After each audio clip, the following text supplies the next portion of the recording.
Let's fix something.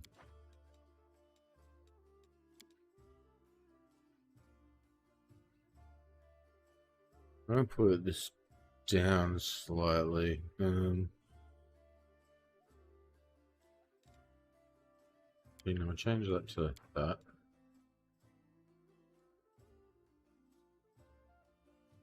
All right.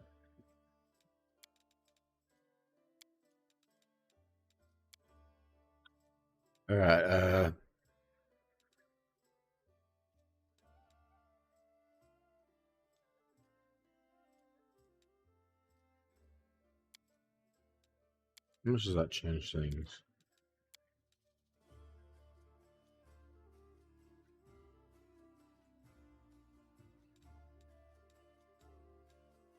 I also want to change increasing because things seem to be a little bit too easy with increasing the size of the amount of enemies. Yeah, give us more enemies to deal with. I can't see any difference with the graphics much at all. Yeah, I just want to see if that if that fixes gets the frames per second a bit higher. Okay. Now, the plan is to go with a melee sorceress build, and I'm wanting to go. Yeah.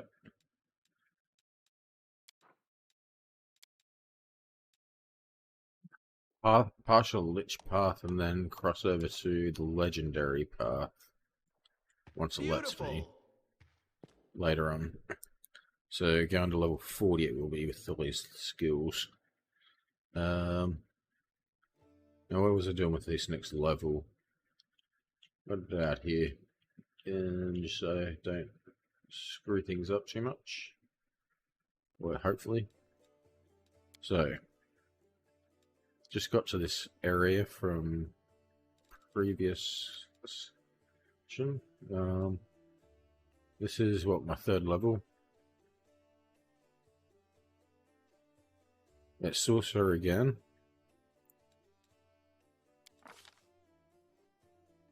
What was it doing again?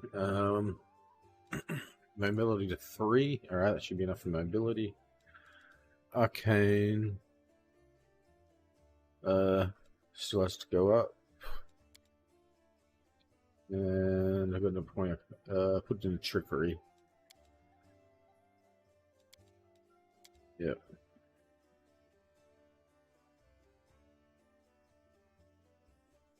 Then, yeah, athletics. Perception 1. Alright.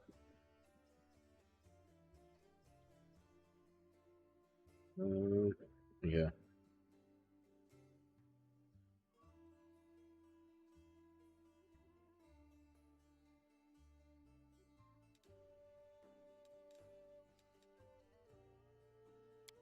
Next. And this one.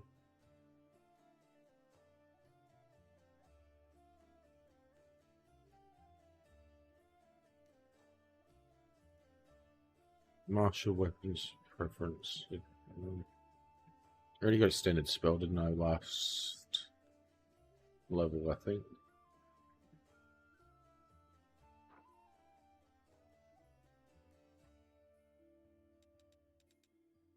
Yeah, I must have.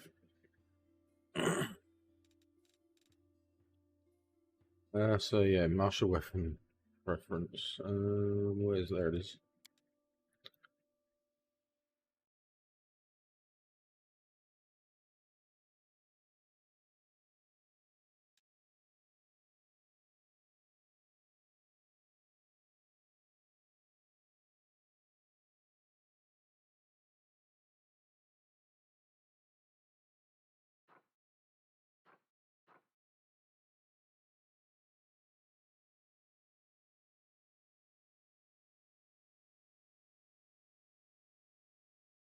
Yeah.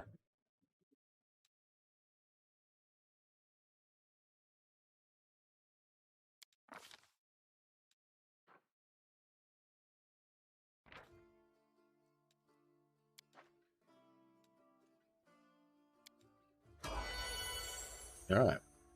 Set character done.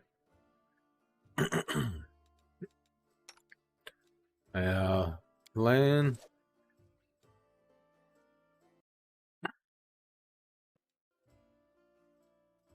This is your 3rd level.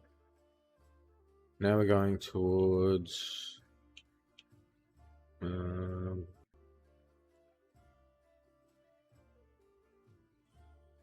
wait, did I do that other one right? Yeah.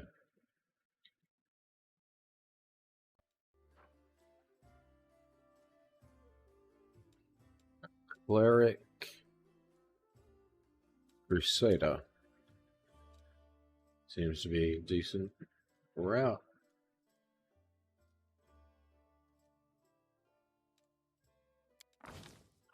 If I don't like these later, I can change them, I guess. Not too big a deal.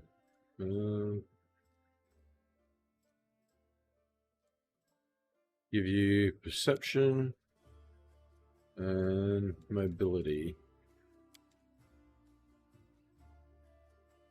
That's all the points we have for that.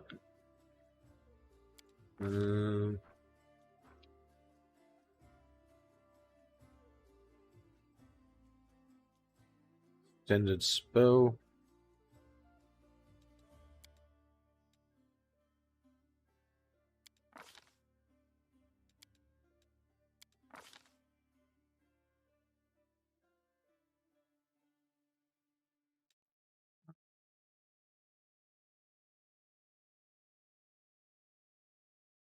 Deity and domain. The war domain.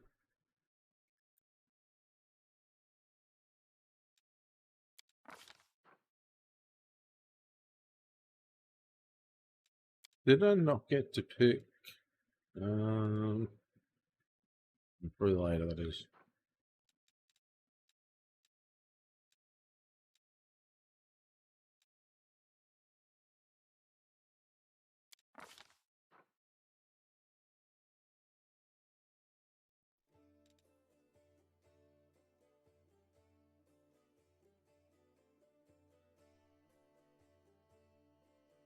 My weapon focus. Short bows. Not much really else to pick from here. This level, yeah. Oh, yeah, the stuff's pretty rubbish for him.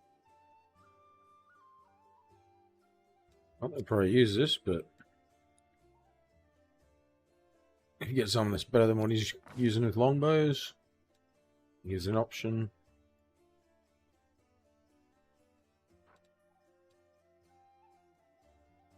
At any time.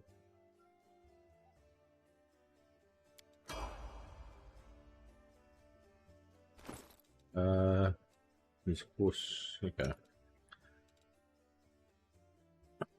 Familiar.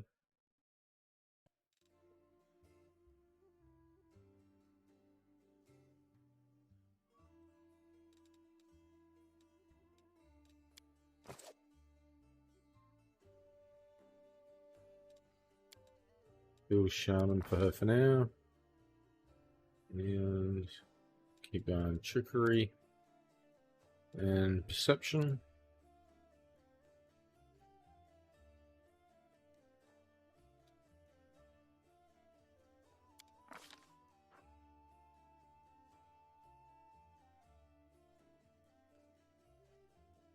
I'm going to give you point blank shot. He's going to put her into a bow user eventually.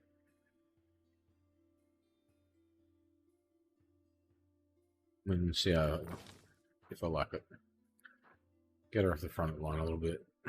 But when we're going to use her.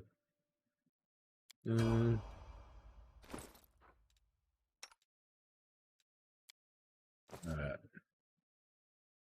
Stealer.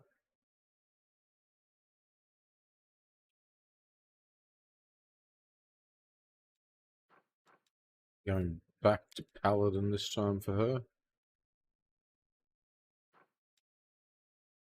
Oh, she's the one with the pet, actually. I think, yeah. And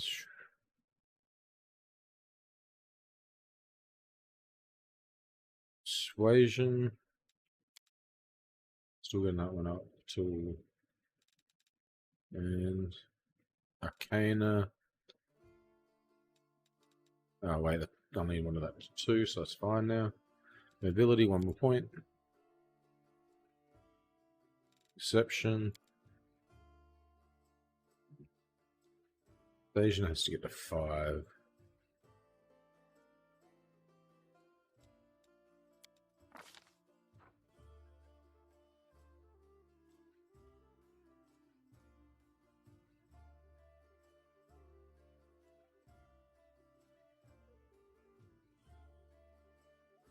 And you want Boon Companion.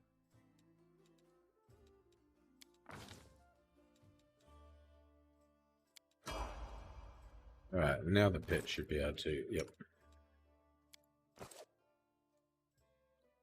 And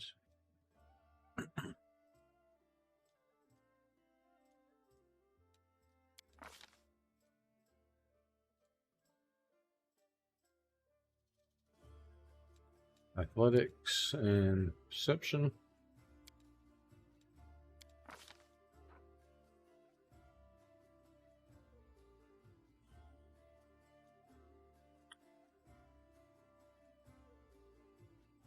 Already done with Dodge, didn't I? Yeah. So, Die Hard. More defense.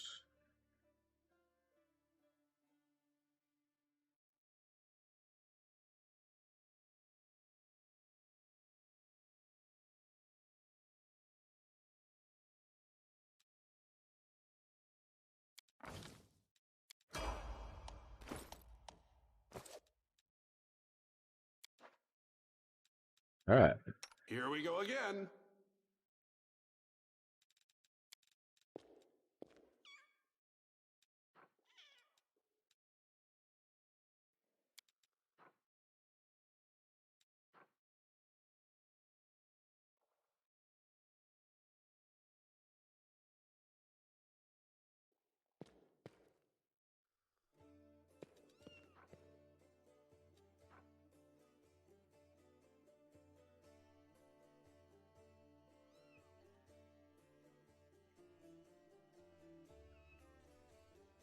Alright. Now, all this stuff. Just take it all for now.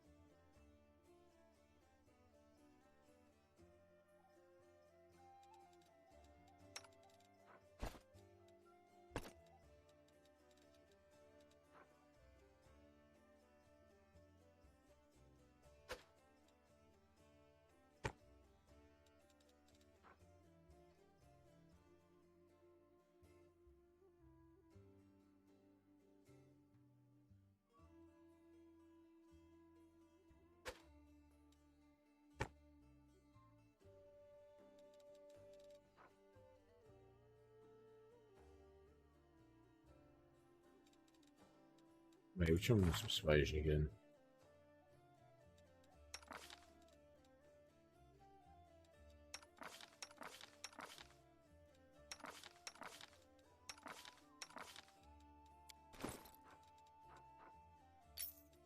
No, actually that won't be any good.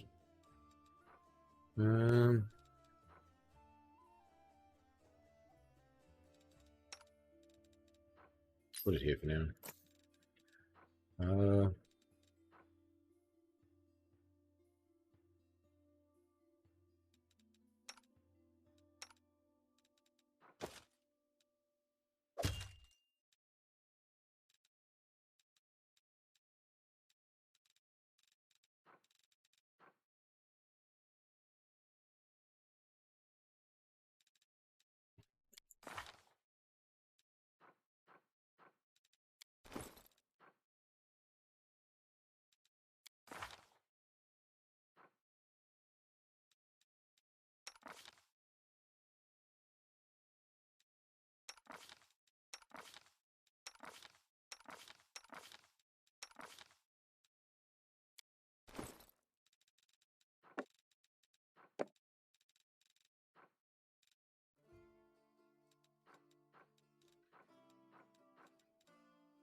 Can't use both though.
Not too big of a deal though, I guess. What else?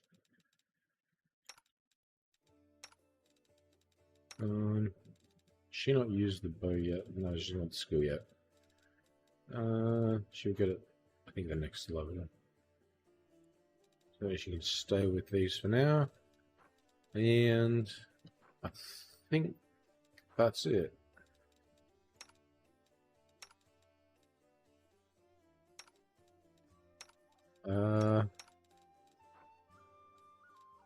The reason I'm keeping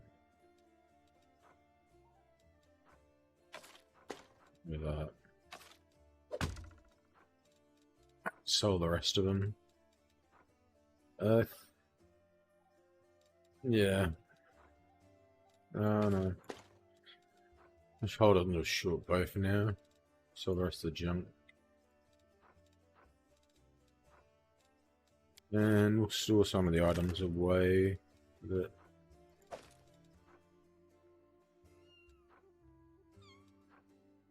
are unique ones, just in case there's someone that might be able to use them later.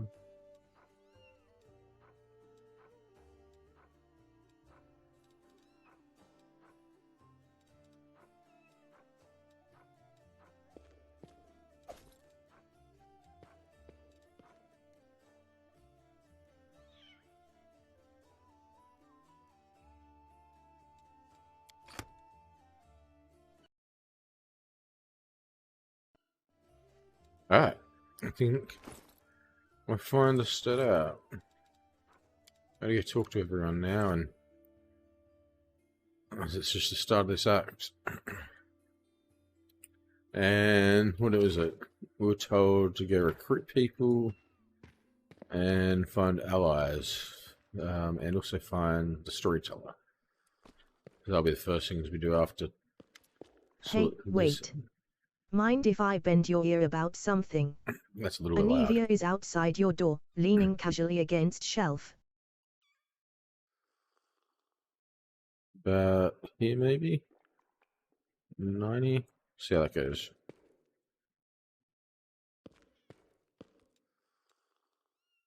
So, here's the first, and most important thing.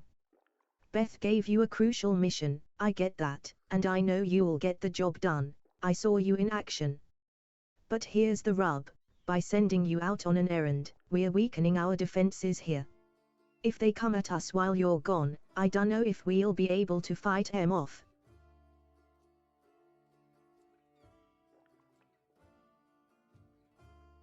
How was that volume?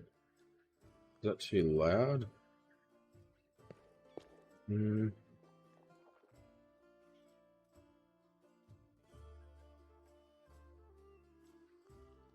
I noticed it was a little bit low than the other one the other day. Hearing, seeing anything bad about it?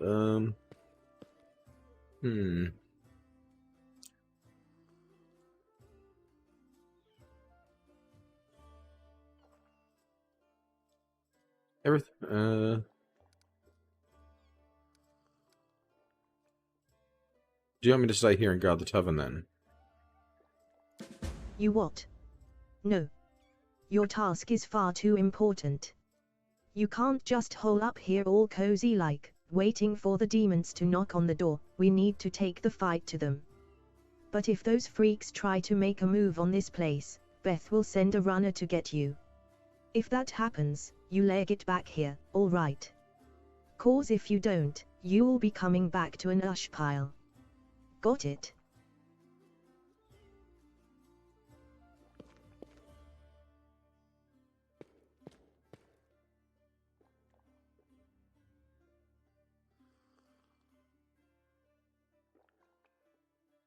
Do you think the demons will attack? When do you think the demons will attack next? Your guess is as good as mine.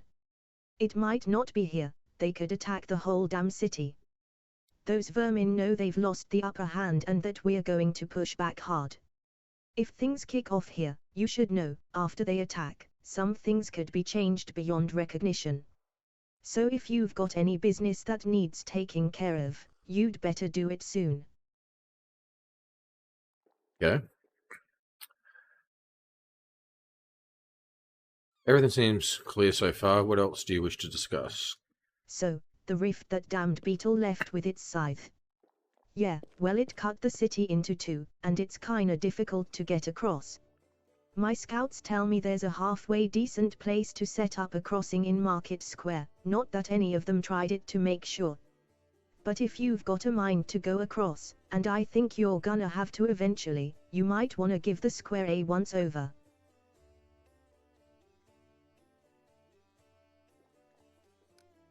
Thank you for the warning. See you later. Later. Watch yourself out there. We'll try. Alright. So, difficulty's gone up a little bit, I hope, by putting more people to fight. Okay, we'll talk to everyone we have to. If you don't, you miss out on quest stuff. I'm gonna keep doing that a number of times. Each time come back here, I guess. The dwarf resembles an abandoned citadel, one whose high, crumbling walls are still holding fast, but whose empty, lightless windows make it clear that all inside is dead. Oh, it's you. Good work back there, in the grey garrison. Name's Stanton. If you've heard rumors about me, his face, which looks like it has never known anything as carefree as a smile, grimaces. Just so you know, everything people say about me, it's true.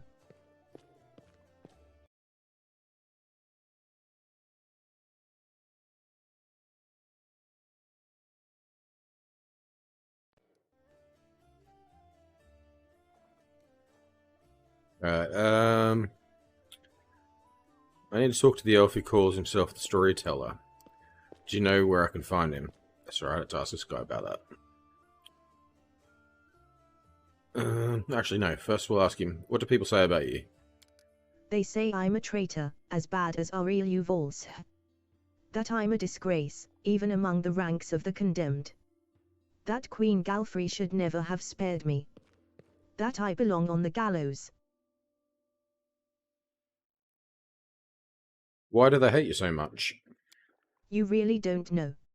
Stanton gives you a long, morose look, then sighs. Why did that not pick I'm the that up? reason why the Crusade forces are holed up in fortresses on the edge of the world wound, instead of bringing the fight to the demons. We used to have a foothold in the wound, the mighty, unassailable city of Drazen. We used to have it, until it fell, and all because of my stupidity. I gave the enemy our main citadel. Alright, that skipped a little bit there. There's could be an error in the program thing. It's fine though. It's the gist of it. I was tried. They wanted to execute me, and rightly so, but the Queen intervened. She said that I should live and fight in order to undo what I had done. So that's how I live. Decade after decade, fighting in the condemned. The dwarf shrugs. As you can see, I have fixed nothing, and I have earned no one's forgiveness. Are you going to spit in my face too? It wouldn't surprise me.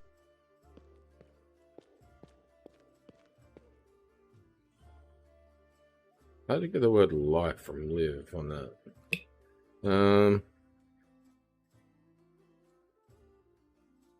Yeah. Alright, we've got a good choice, lawful and chaotic.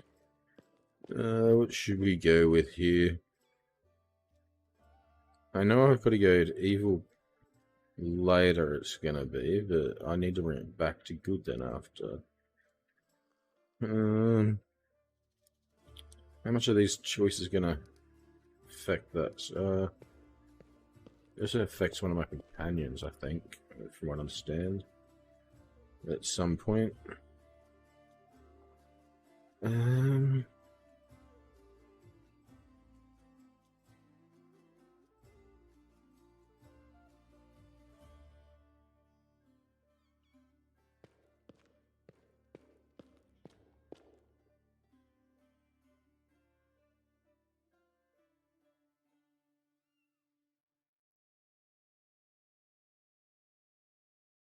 Alright, we'll go with lawful choice.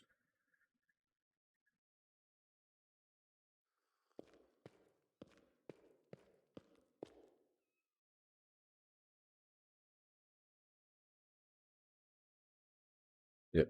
You keep living and fighting with hope of anything better, because that's what the Queen ordered you to do. There is honor in that. You may be right. But you know, even stone and iron get worn down over time. I know what it means to live a regimented life, but I cannot rely on my discipline alone forever. I pray to Torug, though he does not listen, that my body breaks before my conscience does.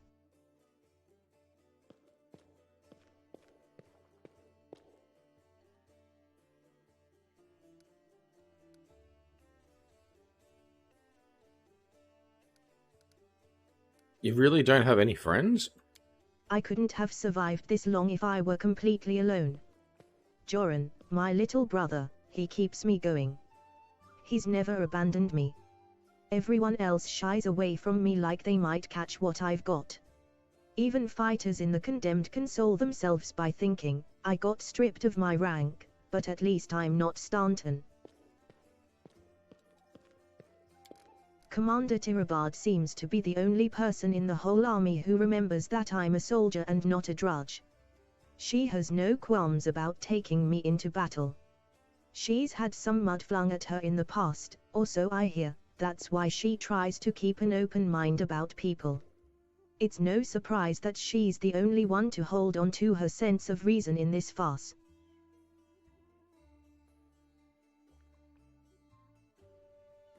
A whole city fell because of you. How is that possible? What do you mean, how? The knight glares at you from beneath his furrowed brows. If you don't trust the word of a condemned, go ask somebody else. Like my little brother, Joran. And if you still don't believe it, what's it to me? But if you're about to ask me to recount the story of my disgrace for the 1000th time, don't. So many years in the Condemned. Surely you have paid your penance by now. That's not up to me to decide. My life is in the Queen's hands. He falls silent for a moment, and then in a trembling voice, he adds, the Condemned isn't the worst part. All these years I have prayed to Torug for forgiveness. Countless times I've gone to his priests, countless times I've kneeled before his altar. If only the Father of Dwarvenkind would answer my prayers just once, not to restore what I've lost, but just to tell me that I am still one of his children. But it seems he doesn't give a damn about me. What can I expect from mere mortals when my own God doesn't think I deserve redemption?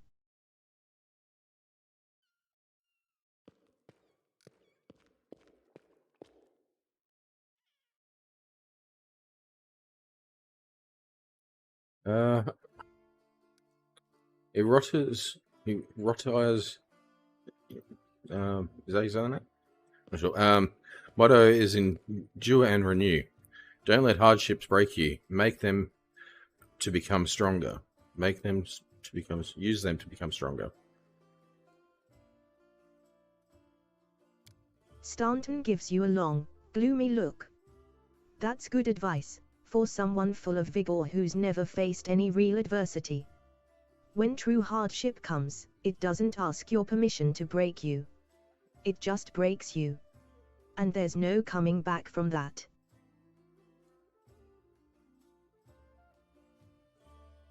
Alright.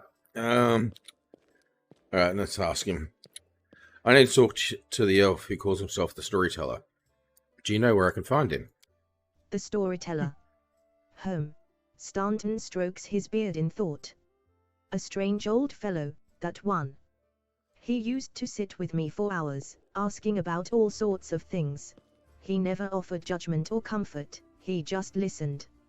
At first, I wanted him and his questions as far away from me as possible, but later I realized that talking to him did ease my burden a little. I hope he is alive and well. He's completely blind, and feeble too, so if he's alone in the city, well, you probably know what that means. I do know one place he might be. Look for him in the Blackwing. It's a library. Here, I'll show you where it is on the map. I don't know what use a library is to a blind elf, but he loved the place. He would sit there day and night. Alright, Blackwing Library's been added to my map. Go on then. Maybe we'll see each other again. Alright, quickly I want to check what my line... Okay. So yeah, I'm sitting around here still fairly well. Probably want to shift over towards law a bit more. Otherwise I'll go too much towards neutral good. Oh no, keep going towards good actually. I think I'll go that way. I want to go that way.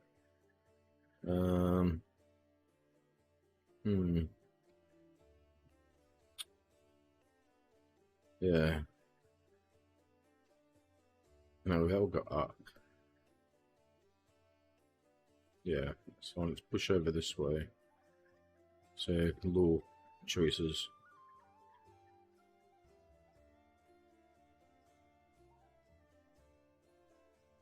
Alright.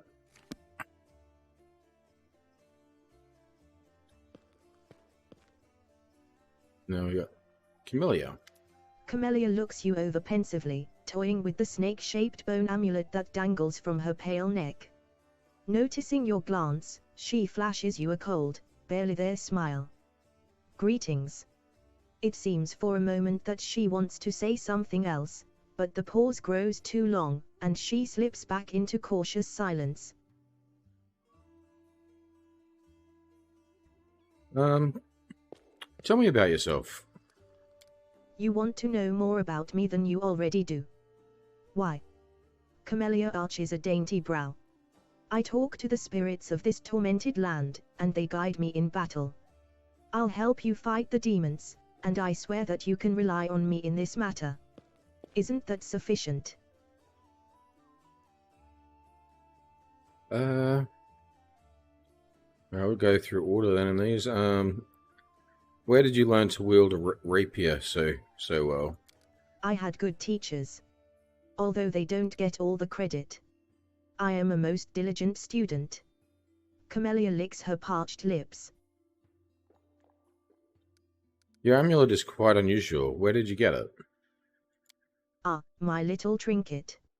It's so nice of you to notice. But I assure you, this amulet is nothing but a bauble. Can a lady not be drawn to beautiful, useless things? Useless. It hides your alignment. We can't tell what it is or take it off you. Something about it. Perhaps opens up with more of a story. As much as I enjoy our delightful conversations, the spirits are calling me, and I must respond. Please excuse me. Camellia turns away, watching you out of the corner of her eye. Hey, I didn't get to finish talk. What?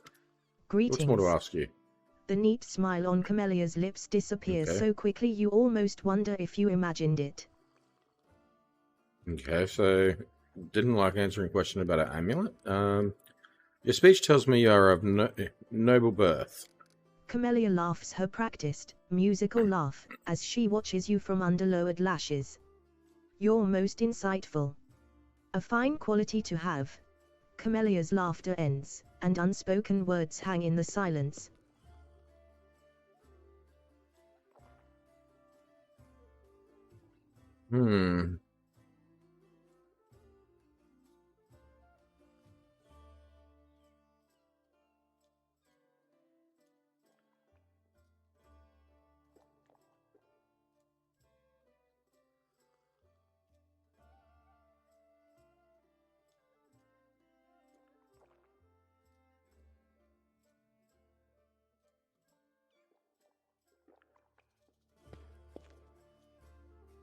All these next things to say here is like, I still believe you that being of noble birth does not give anyone the right to look down on others.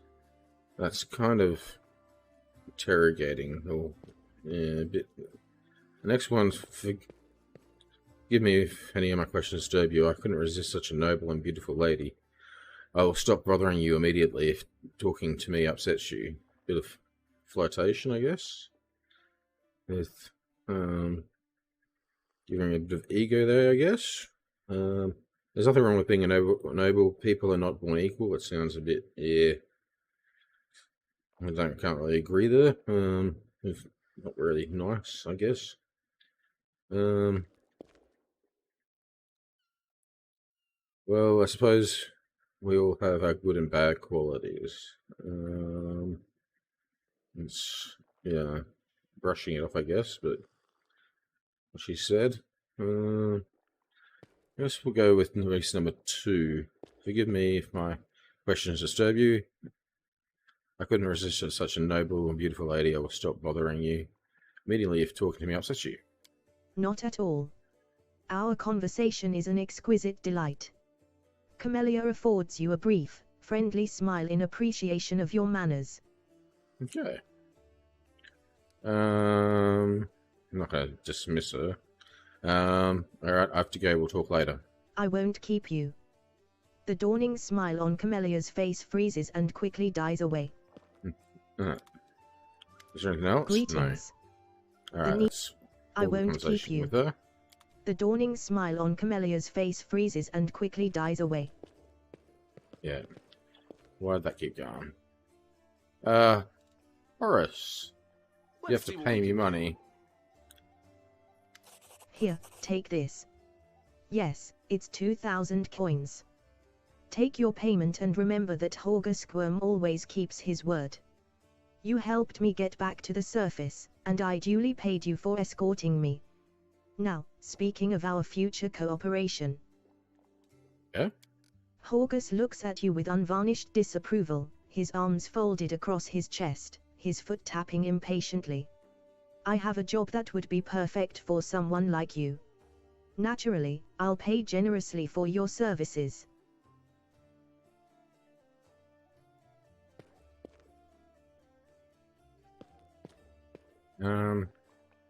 Let's be blunt here. What do you mean, a job for someone like me? For an adventurer ready to sell their soul for booze, and then lie down drunk in the gutter. Or do you think you're somehow different? A traveling knight, perhaps, noble of heart but without a coin to your name.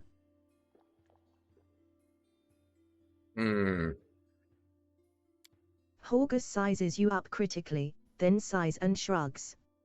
You seem a reliable enough ally to me, and you did get me out of those mongrel caves. So why should I care what you do with my money once you've got it? Horgus seems like one of those people who think the entire world owes them something. However, you hear notes of hysteria beneath his smug arrogance. It's as though he's really quite nervous but taking great pains to conceal it. Glad I passed that perception check. I only had to roll a 5 anyway, it looks like. Yeah.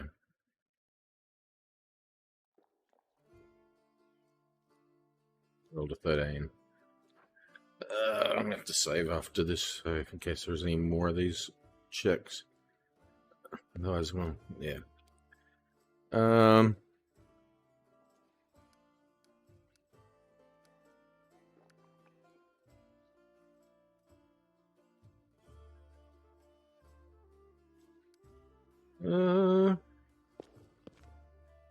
Yeah, let's...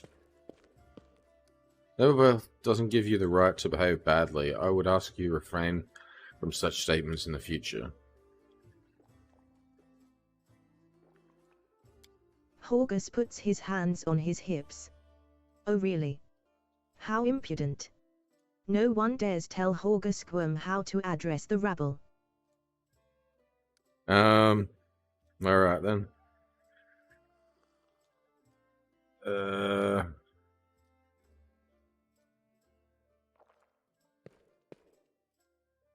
Alright then, so what are we talking about?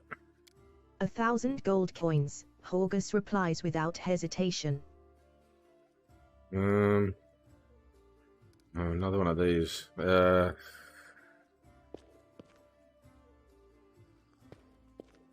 Okay, this is gonna make me re-roll if I don't get this.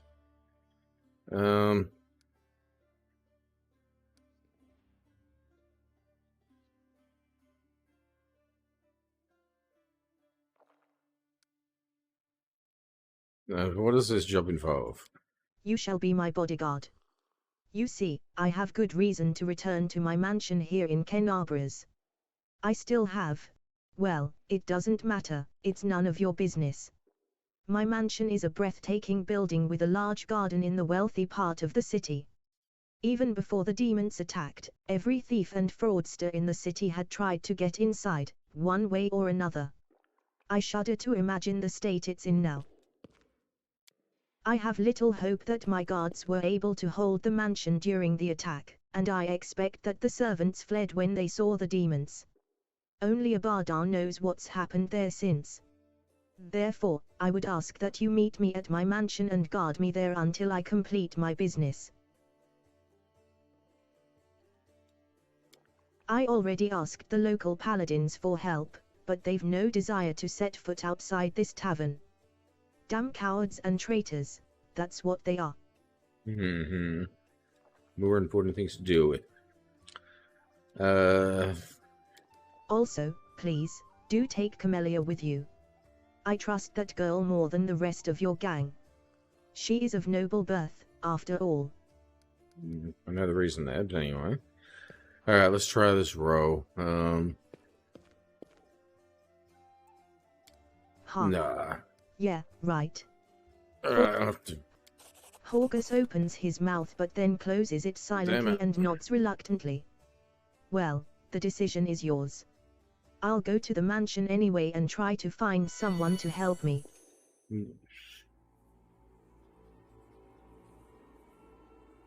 Why'd this put me back?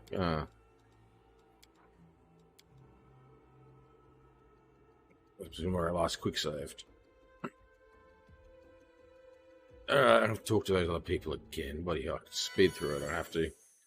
I don't have to do this again too. Oh man. Got to save it. Alright, this won't take too long, I guess.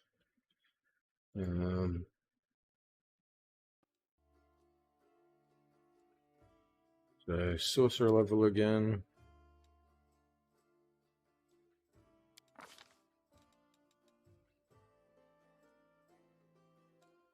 Ability to level 3.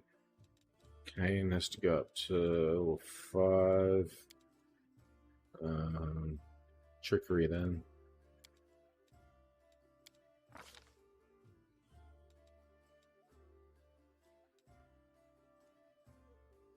Martial weapons.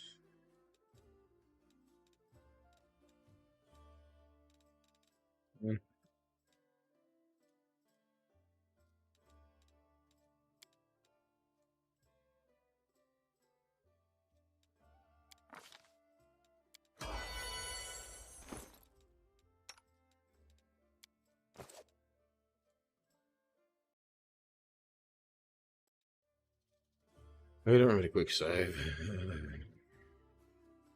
Alright, Cleric again. I haven't done Cleric yet. Okay, Cleric. And Crusader.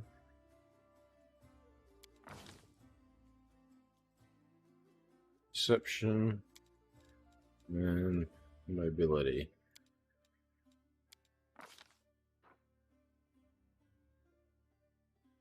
Extended spells.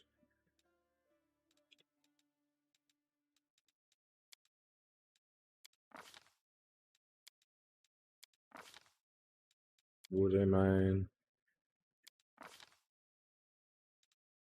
Weapon focus. Short bow.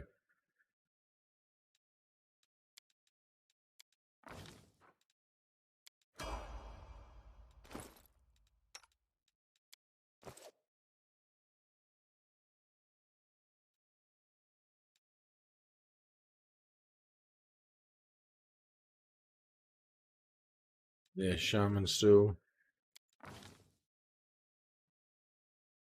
Trickery and Perception.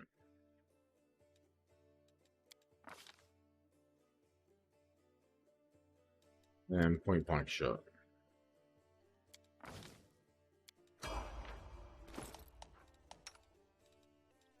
Healer.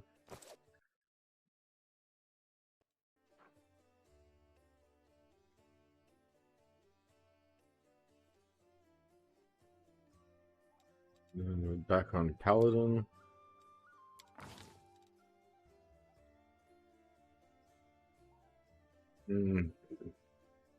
Persuasion still has to go up.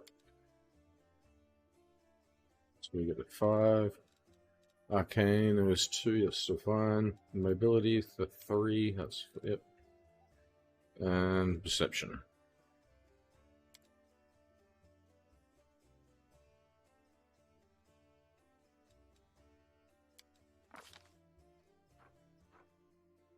And Boon Companion. And then the horse. I believe I forgot to save before.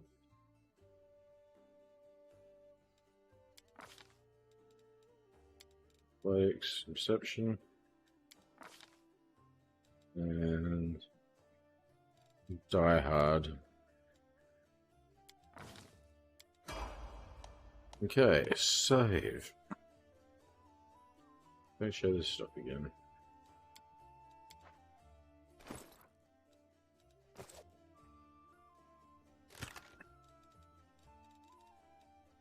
Take all that stuff.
I think that's what a Hadder does.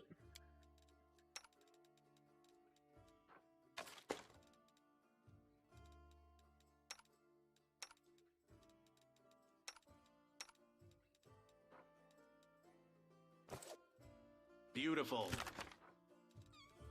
Yeah. Damn it. That away.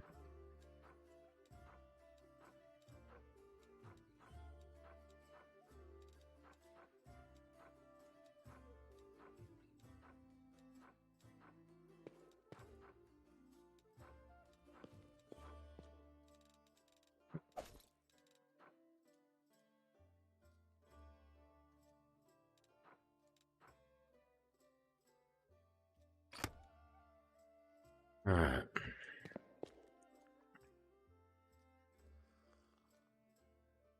Save again. Let's see what we can do. Hey, wait. So, Alright, here's speed the through us. first and most important thing. Beth gave you a crucial mission, I get that. You what? No.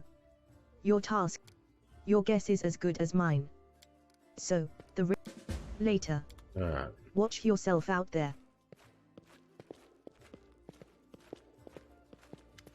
The dwarf resembles an abandoned citadel, one who's high. They say I'm a traitor, as bad as Ariel Uval's.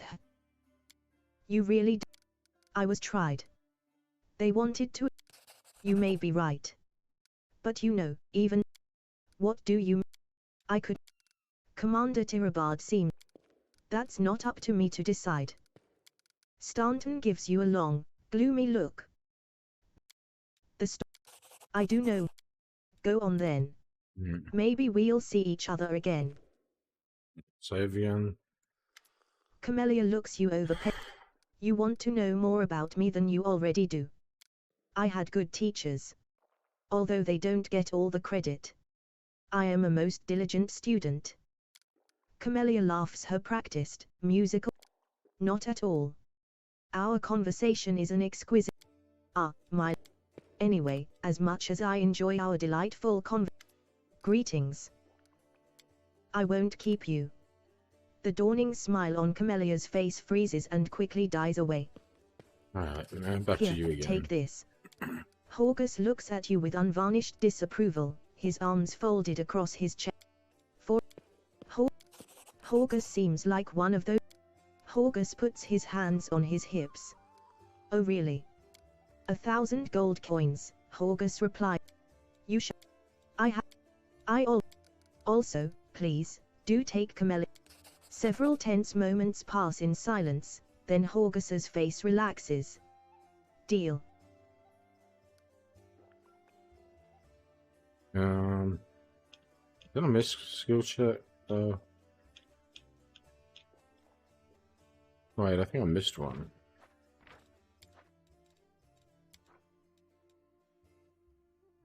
Maybe it was a chance to get it up because it didn't. It was the second one that I passed before. I passed one that time. It must be a hidden one. Alright, talk to you again. Here, take this. Where's that? Horgus looks at you with unvarnished disapproval. Horgus seems like one of those people who think the entire world owes them something. However, you hear notes of hysteria. Horgus puts his hands on his hips. Oh really? 1,000 gold coins, Horgus. Rejecting, you shall be. Also. Horgus opens his mouth but then closes it silently and nods reluctantly. So well, get the decision both of is those yours. checks. I'll go to the mansion anyway and try to find someone to help me. Man, why is that doing that? It wasn't doing that last time. It cut things out once I finished the conversation. Horgus looks at you with unvarnished disapproval, his arms folded. Horgus seems like one of those people who think the entire. Horgus puts his hand. 1,000 gold coins. Several tense moments. You shall be. I have little hope that my guards were able to hold the mansion during the attack, and I expect that the servants fled when they saw the demons. Only Abaddon knows what's happened there since. Therefore, I would ask that you meet me at my mansion and guard me there until I complete my business. Okay. Hey. I already asked the local paladins for help, but they've no desire to set foot out. Yep. Also, please, do take Camellia with you. I trust that girl more than the rest of your gang. Alright, deal. Marvelous. Most excellent.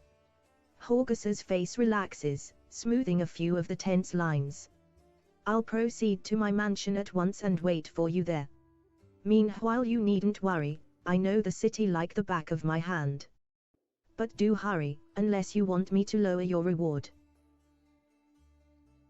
Oh. Alright, well, save. Well, I got a fair bit of experience for that. Making sure I got those checks, at least. And an extra reward that did happen. Alright, let's go. A strange figure towers over the bar. A huge, ungainly man with skin so milky white that his blue veins are visible even from a distance. His bald head is equal parts lumpy and pitted, and blood-filled eyes stare impassively out at you from beneath his pale brows. The glass in the albino's large, clumsy hands looks dangerously delicate, as if one twitch of those calloused fingers would be enough to crush it. A gold medallion engraved with a tankard gleams around his neck. What'll it be? Alright. So, you're a vendor. Who are you? The albino slowly takes your measure with his red eyes, and finally with a gentle sigh, says, Gemel Hawks. Vampire. Are you really a vampire? Gemel gives you a long look of reproach, and then grudgingly answers, no.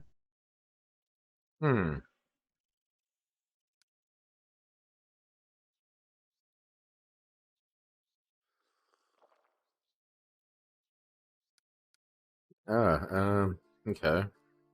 I don't have to pass anything. How did you end up in the Crusader City? How did anyone end up here? How did you? Or them? With a huge hand, the tavern keeper gestures at the ragtag group assembled in the room. The world is big, but still there isn't a place for everyone. People who no longer have a life anywhere else, they end up here. The medallion you're wearing, that's a sacred symbol, isn't it? Are you a cleric of the Paladin Paladin? I'm a tavern keeper. Best in the city. The best there's ever been. And I pray to the best god there is. Oh. Any news in the city? The albino looks around. There are demons everywhere. And you showed up. Are there any places in the city worth visiting? If you mean places that normal people usually stay well away from, then there are plenty. Like the Pathfinder wine cellar. Gemel pauses for effect, like the name of the place alone should make you quiver in fear.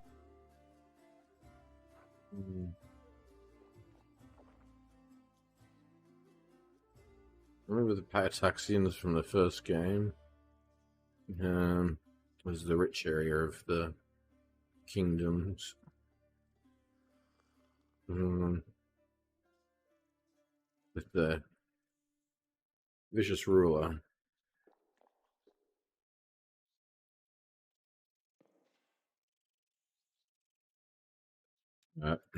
It once belonged to a Pitaxian trading house. Then King Ioroveti came to power in Pitax, and property started changing hands. Soon after, the seller's shop assistant was found in a ditch, not all of him, mind, just his head. Numerian gangsters had taken possession of the place. They wanted to sell something stronger than wine on the street, and they ended up on the gallows. Then King Ioroveti's number was up. So now the store stands empty and unclaimed. People say that a headless ghost wanders the place at night, moaning ghoulishly, ooh-ooh-hoo. Okay, I got the wine cellar revealed where I'm at. After coming to the end of this story, unusually long by his standards, the tavern keeper takes a swig from his tankard. Just don't ask me how he makes any noise with no head. I wasn't there. I just tell it like I heard it. I see you're one for not talking. Gemel gives you a long, mournful look and says nothing. Okay. Show me what you have. Just do my hair up.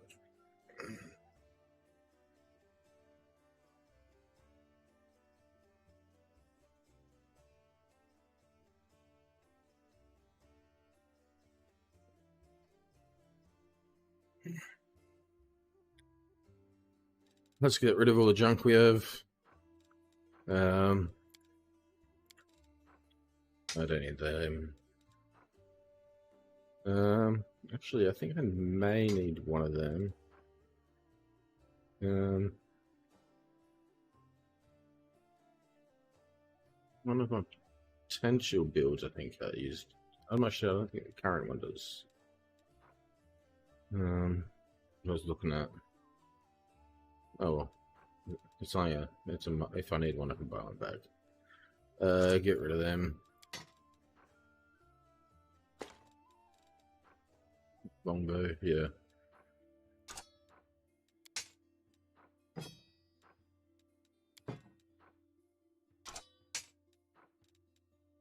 Right. Got to keep that one. This quest item.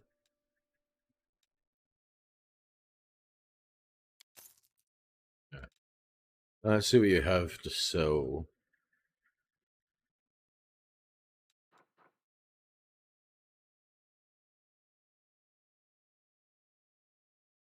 Don't really want to spend that money.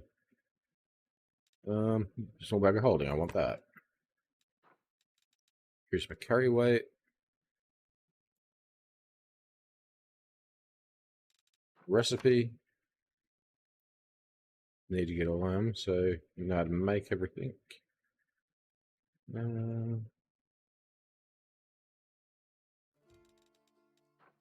We've already got first aid kits.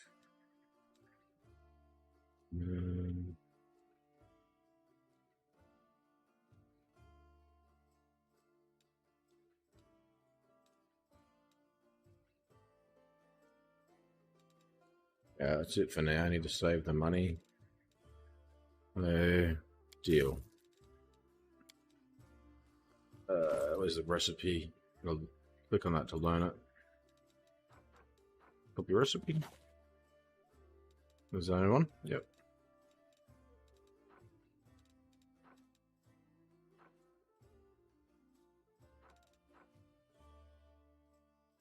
I only got an extra £100, but that's a fair bit on the maxes, yeah. Alright. Save again.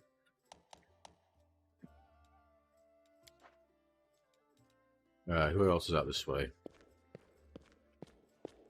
Beautiful. I already asked to talk to you. Anivia, in her muted colours, okay. blends almost perfectly into the background. Different stuff She appears relaxed, but her seemingly unfocused eyes are taking in everything around her, tracking and filtering potential threats.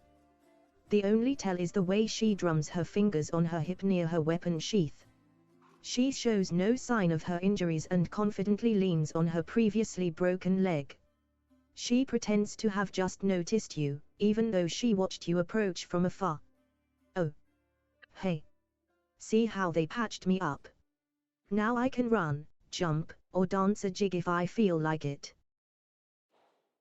She is supposed to be some spy master, so... Yep. Playing it cool, I guess. Are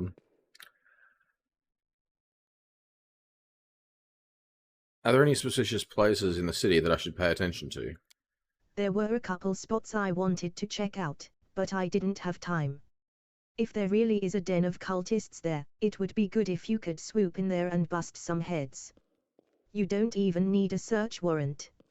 Anivia shoots you a crooked smile. Alright. First one is the Silken Thread. It's a funny little tailor shop that doesn't take any orders and never buys any fabric, but they always seem oh so busy. They're busy with something in there all right, but sewing it ain't. The Silken Thread been revealed. Second one is the Alchemy Shop, Topaz Solutions. And they trade in everything, not just healing potions. Judging by the ingredients they've been buying on the black market, there's something fishy about the alchemical rituals going down in that place. Tell me about yourself. She shrugs with a lazy smile. I'd be happy to, but there's kinda nothing to tell. What's so interesting about me? Where are you from? Nowhere. I was blown in by the wind and found in a cabbage patch. She stops short. Sorry, that's an old habit of mine. I don't like blabbing about my past. But you saved my skin, so I guess I kinda owe it to you not to clown around, right? Okay. I'm from Niddle. And I wouldn't wish my homeland on my worst enemy. You've heard of the place, I'm sure. Ruled by monsters that aren't alive nor dead, and the official religion is the cult of Zonkuthan. I grew up in a slum, like a weed between the cobblestones. I didn't have a dad, but I had lots of aunts and uncles. My mom's cronies. No prize for guessing the kind of business she was involved in. They gave me a set of lockpicks as soon as I could hold a spoon, and while other kids were picking their noses, I was picking pockets.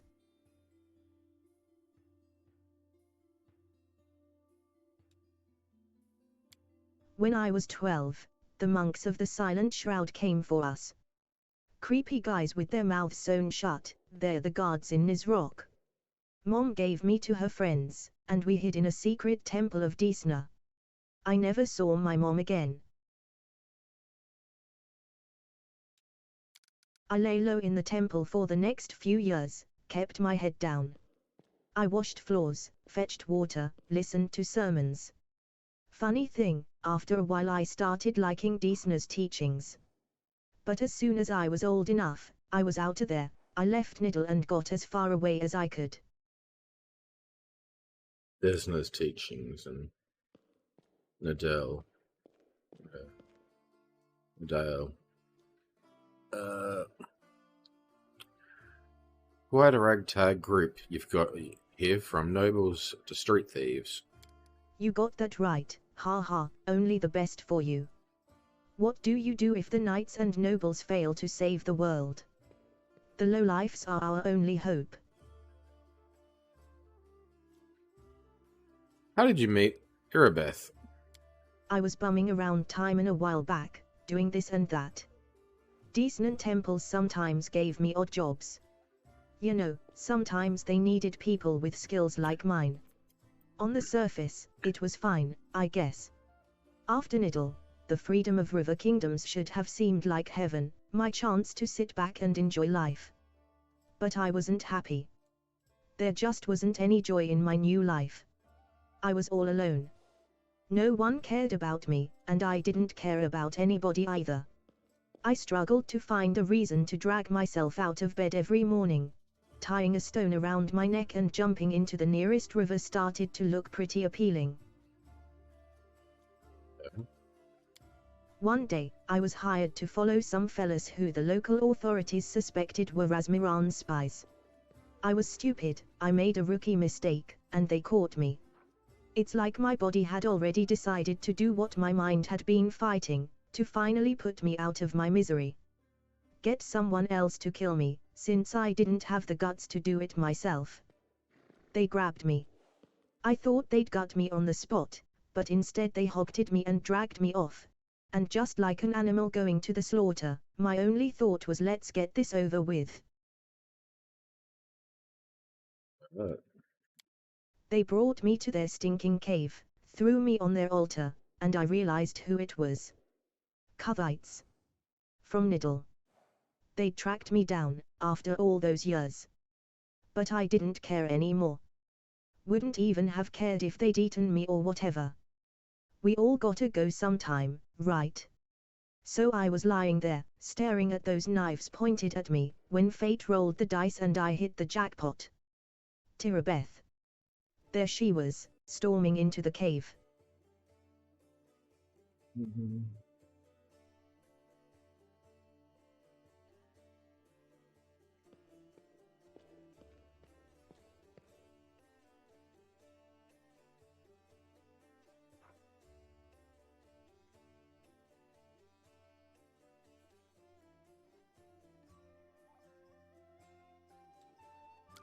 Picture it. I'm lying on an altar with all these knife-wielding maniacs around me, and suddenly Tirabeth storms in. I thought it was Iomade herself. Fierce in her shining armor with her gleaming sword raised. She made quick work of those scumbags, chopped them up just like that. I didn't even have time to blink. She untied me. And then, Anevia's face lights up as she chuckles. She looked through the papers they had on the table, and she started swearing like a sailor. So much for Iomade, ha ha. So these are the things I can actually click on to get more information about each thing, but I can read it out to me also, but you can have a quick browse of it like this. Iomade, also known as the Inheritor, Light of the Sword, and Lady of Valor, is the goddess of righteous valor, justice, and honor. Having served as Aroden's herald, she inherited many of the last Aslante's followers upon his death, and continues to espouse the ideas of honor and righteousness in the defense of good and the battle against evil. Yeah, I'm leaving it mouse over for a little bit to just get a gist of what these names are and things are. It's not too much. Alright, how did you and Erebeth end up in Canabras? After almost becoming a human sacrifice, I knew I never wanted to leave Tirabetha's side. Desna knows, I fell for her instantly, and I fell hard. My misery was gone. And when Tirabeth showed me what was in those papers, proof that the cultists had a nest in her home city, well, I offered to help without a second thought. Anivia smiles warmly. She must have figured I couldn't wait to get my revenge on the cultists. But I didn't give a damn about them. It was her. I'd go anywhere with her. Even on a crusade, or into the jaws of a dragon. True love. But I took to life in Canabras like a duck to water. I used to be an outcast wherever I went, but half of the crusaders are the same. After all, who'd volunteer to tangle with demons on the edge of the abyss? You gotta be either a goody two-shoes with too much honor and free time, or a misfit with no life out in the normal world with normal people. People come here to run away from their debts, their past, from themselves. So I fit right in. What really is normal? Come on. Guess here.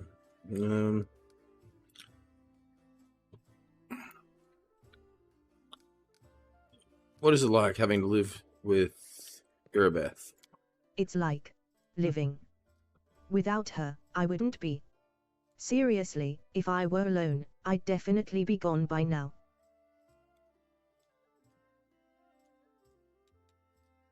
Sure, sometimes we argue, can't deny that. Sometimes we bang our fists on the table and yell so loud that the walls shake, but that's all about order business. But at home, well, I'll give you an example. I've kinda always wanted to move out of that broom closet we call a house and into somewhere cozier. It ain't like they take a vow of poverty at the Eagle Watch. But every month, somehow most of our spare money is spent on crusader business. Sure, I get mad about it, but Anivia makes a helpless gesture. It's part of why I love her so much. Yeah. You know, Tirabeth has that thing that matters most for a person, a purpose in life. She's always got a reason for whatever she's doing. Her whole life is a crusade. And I just drifted around, like a leaf in the wind, until Desna brought us together. Now she's the meaning of my life. So it really makes no difference if we live in a mansion or under a bush. Erebeth is a paladin. Thank you for your answers. Thanks for asking. Telling you all this kinda made me feel better. Nice. What are your responsibilities in Eagle Watch? Anivia smiles evasively. Nothing official. I'm not even a knight, you know, I just hang around. You sure you want to know the details?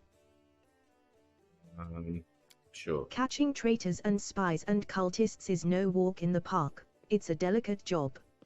You can't always do it all within the letter of the law. What if we surprise some suspicious blighter with an official search? Everyone will know about it before long, starting with their cronies. Then again, sneaking into people's houses at night ain't exactly legal. Crusaders can't be doing stuff like that, can they? Well, I'm not exactly a knight. She trails off. I have to go. All right. You watch yourself now. Alright. Who else is there? His people. I believe that help is already on the way. The Queen will not leave us to die. Alright. You then. A stout old man with a fuzzy grey beard mumbles a prayer. He looks as tired as everyone else in the tavern, but determination is stamped upon his haggard face. What can I do for you?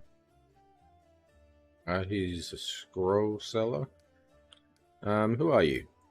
Visalia Rathimus, rector of the local temple of Abada. The temple is gone, though. And if we snooze here for much longer, the city will be lost as well. Who is that boy with you? This one. Kyado the shepherd, my apprentice. He's a smart boy, and his faith is strong.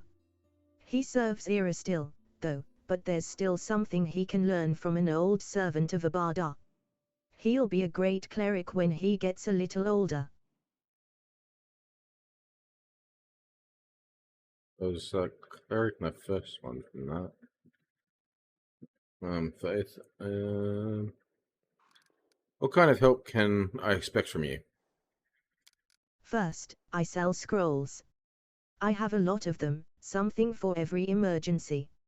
Second, while you're here in the tavern, I can read one for you. Guaranteed, no surprises. But you'd better not go into the city without a cleric. I won't be going there myself. I'm too old, and my powers are needed here. Alright. Show me the scrolls you're selling.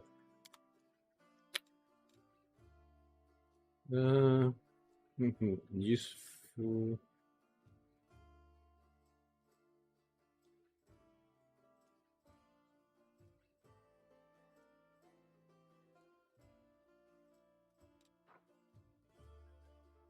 Ooh.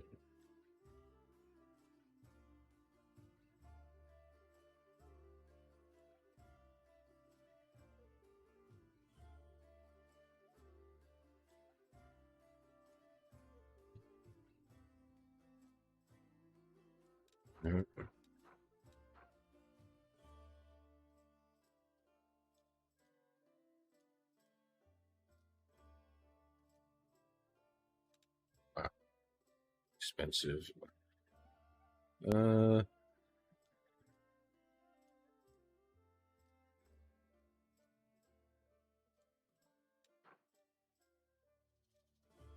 It's good also.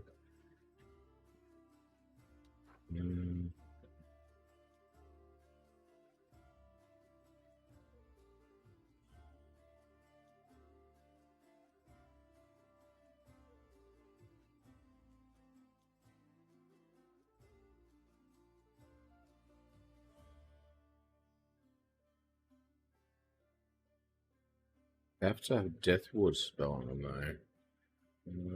How long does that last? No.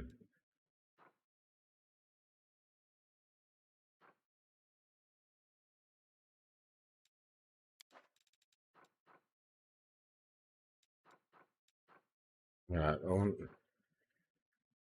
one of these.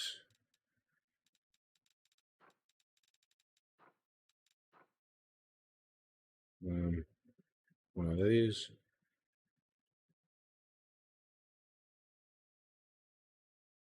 Just get level 1s for now. And then, yeah, level 2 ones I'll get later.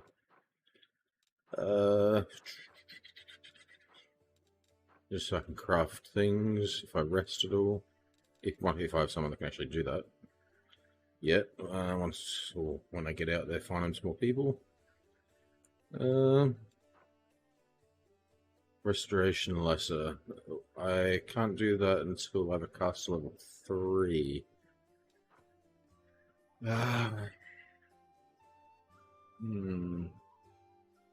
how you get rid of some of those. Spell some of those things though. Yeah, I'm gonna have to buy them.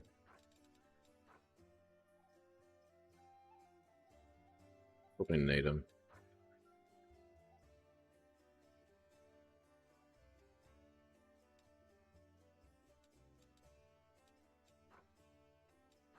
Alright, you press up, more stuff later.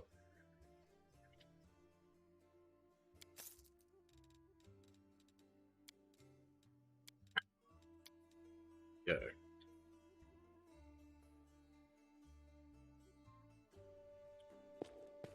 What does Lan got?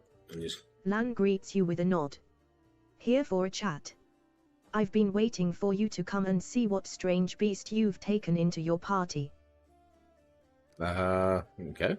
I'd like to know more about you. Let me guess. Your first question is, can you wear a hat with your one horn? Am I right? Not the first question I wanted to ask, but yeah, right. So can you wear a hat with your one horn? Sure I can. But certain designs don't suit me too well. Lan speaks in a deadly serious voice. You speak common, much better than the rest of your tribe. Funnily enough, common isn't all that common underground. Lan says. But your observation is correct.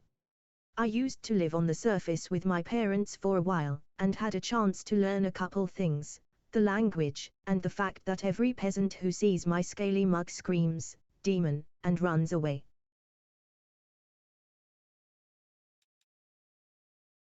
I don't know if you're interested, but my mom wasn't from an underground tribe. She was a smuggler, the kind that used the dungeons of Kenabras to secretly move and store goods.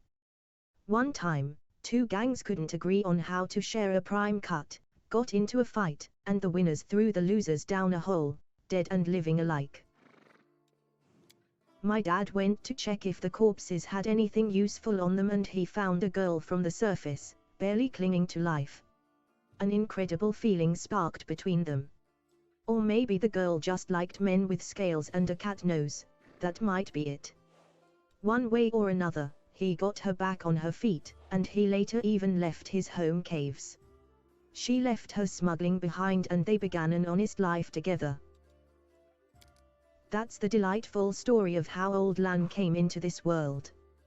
The next chapter, however, my family and I never stayed in one place for long. We lived sometimes on the surface, sometimes underground. We couldn't find a place to call home. Living in the caves was hard on my mom, and my dad's appearance raised too many questions in Mendev. They're at war against the demons, after all. In the end, my parents decided to stop making each other miserable, and separated. My father and I returned to our tribe. I think the peasants screaming, demon, had something to do with it. Or maybe Dad just couldn't stand life without rat tail soup. I wouldn't rule out the possibility.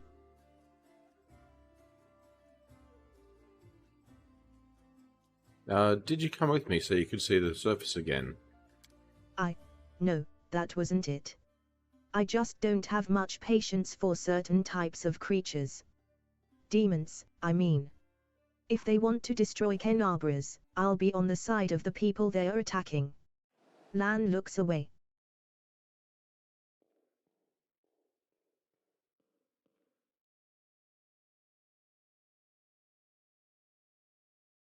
Go with a good choice, obviously. Lan, you're my companion, and companions should trust each other. I'm counting on you to give me honest answers, no excuses. Not excuses. Lan looks ashamed. I guess you're right. I shouldn't have been so evasive. It's just that some things are hard to talk about. My family, for example. Yeah.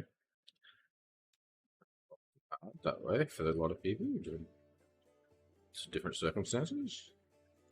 My birth, hell take me, turned out to be a great misfortune for my parents, all because I'm relatively healthy. I'm the best thing that can come from a marriage between a cave-dwelling mongrel and anyone from the surface. A healthy child with the right number of hands and feet, no apparent defects, no missing organs or other problems. They saw hope in me, so risked having more children. They thought it would somehow be all right. Growl edges into Lan's voice. I could have had 4 brothers. The first was born 2 years after me, and died 3 years later. He didn't have a nose. Nothing even remotely resembling one.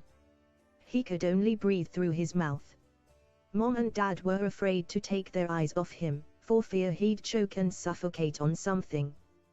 But in the end it was his weak heart that killed him.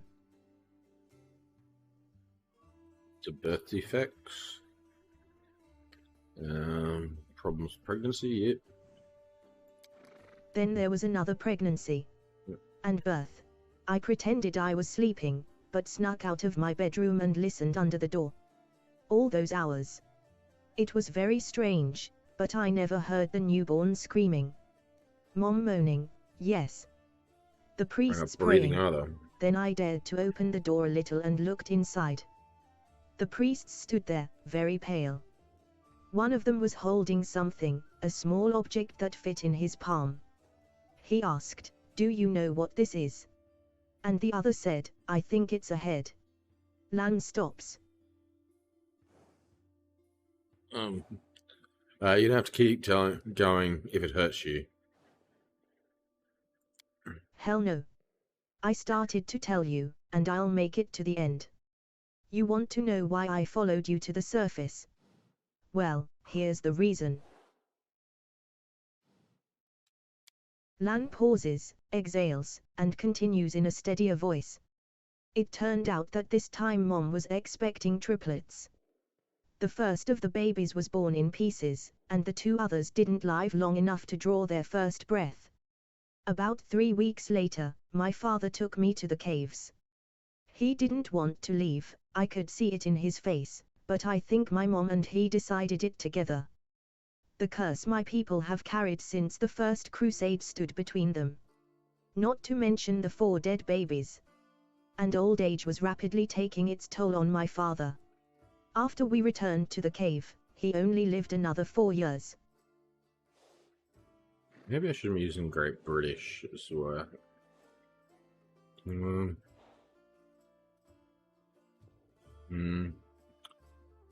The other ones don't seem to work though. Well, these 3 do, but in the States I need an Australian one, but it just doesn't seem to work. I have them on the computer, but anyway. So if you're asking me why I decided to go up with you to the surface and join the Crusaders, well, the answer is, I've always wanted to. I was afraid to leave my tribe, but it always haunted me that I'd die in a world where 4 crusades could do nothing to stop the beasts from the abyss, and the number of victims kept growing. I want to change that. Or at least try to. Yeah, the pronunciation of some of these words just doesn't sound right at times because of the language selected. The British one sounds a bit better than the United States one in my opinion, but for the computer voice at least. The Australian one's better again, but I can't get it to seem to work. And if changing things is too much to ask, then at least get a little revenge. The ones who are behind the world wound owe me a great debt. The lives of 4 brothers, all my mother's tears, my father's broken heart. It's a lot. It's so much that killing a couple of demons won't do it for me. I want to do something real, and am ready to pay any price. Call it my personal crusade, if you like. Lan gives you a slanted grin. I used to think that things would be better if I'd never been born. But now I think I was born for this. To settle the score.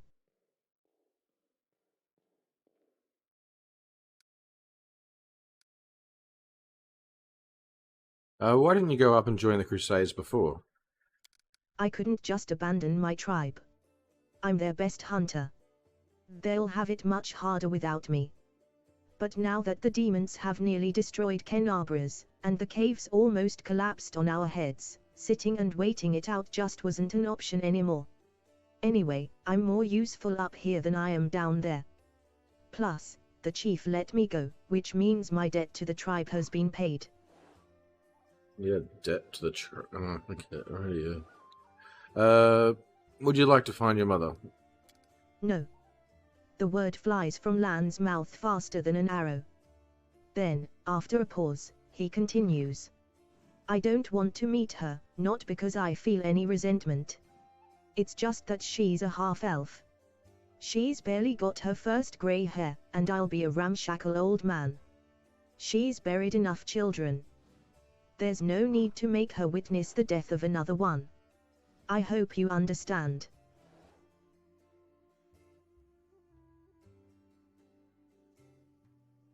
Not really, but I guess her choice, she could have gone to see you as well, if wanted to, so who knows.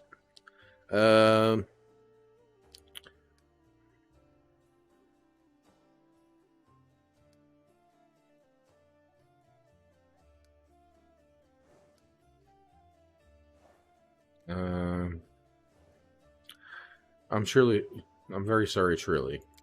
Lan smiles, this time sadly. Well then, I'm very lucky. I met someone who not only helped me choose the right path, but is happy to listen to my whining. Your parents' love didn't survive hardship, but that doesn't mean the same thing will happen to you. What if you find true love, someone who won't leave you no matter what? And break my beloved's heart when I die in her arms 5 years later. It's not your choice. That's a fine thing to do to the person you love. Then again, there's a chance I'll inspire some tragic bard to write a tearful ballad. Alright.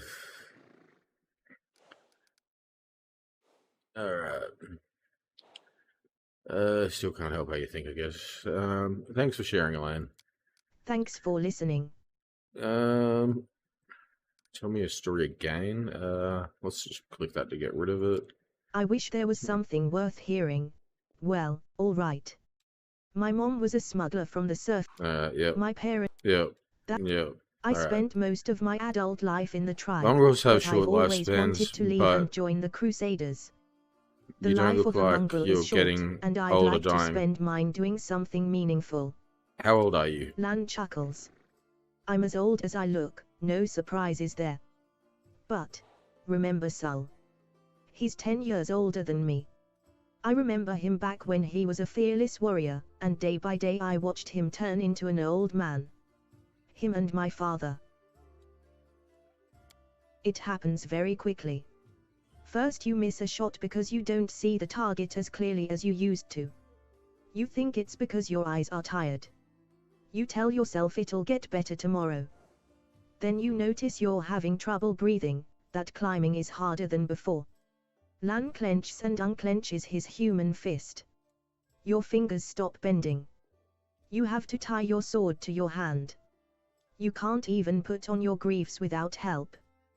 When you're washing your face in a stream, sometimes you catch sight of a grey-haired, wrinkled old man you don't recognize. And this goes on, until one day, you come across a cave beast and you realize you can't outrun it. Yeah, aging sucks. Health, all that stuff.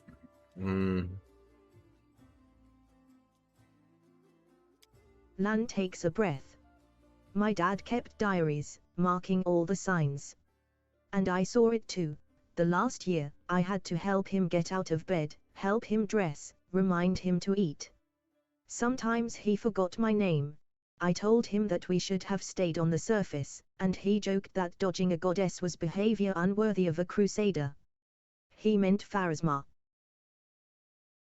Doesn't let me click on that one. We'll mouse over that one. Pharasma, maybe.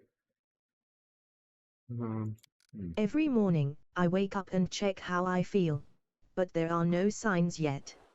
Even so, I know I don't have much time. I need to do something useful before I forget why I came here.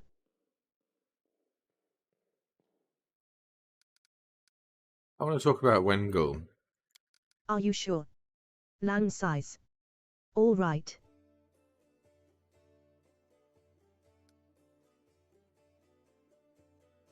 Tell me about your connection to Wengul.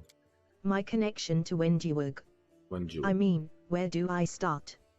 Lan turns the unexpressive, reptile half of his face to you. We grew up together, trained together. She was the chief's daughter. She was groomed to be the best all her life, and then I came along. We were rivals, but we dragged each other out of tight spots, too.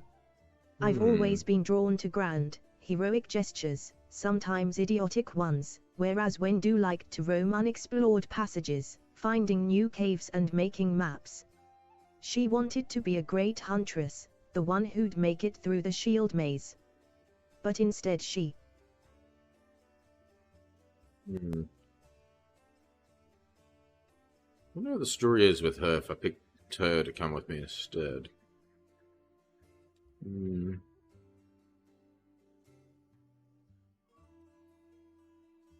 I might have to do another playthrough and might find out more later from that if she comes back or when she comes back. If depending on what choices I make, I think it is. Lan shakes his head. It'd be better if she'd died. The death of a friend is painful, but watching a friend become a shadow of their former self is unbearable.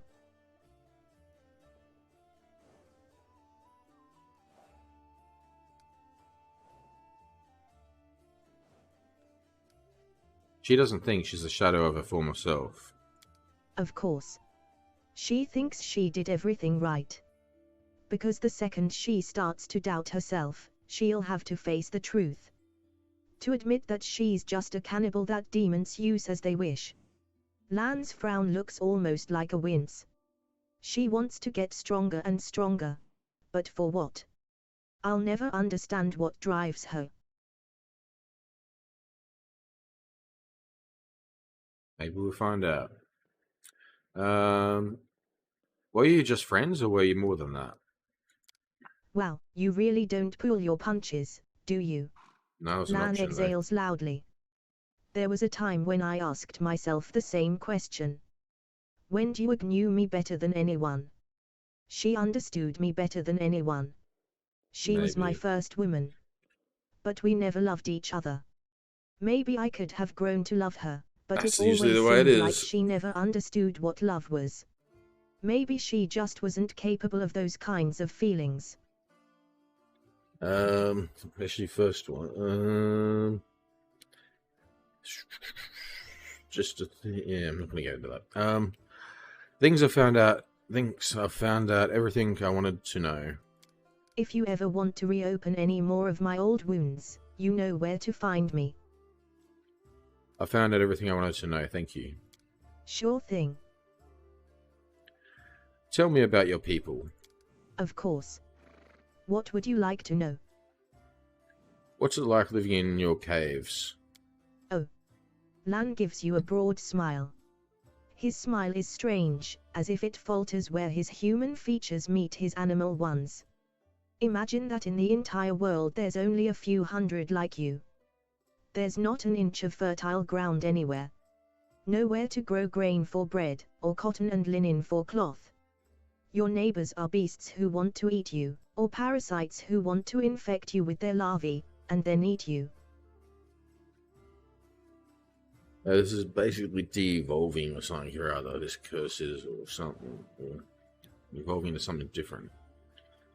From living in caves, but yeah, shorter lifespans and everything, so yeah, de-evolving, I'd say.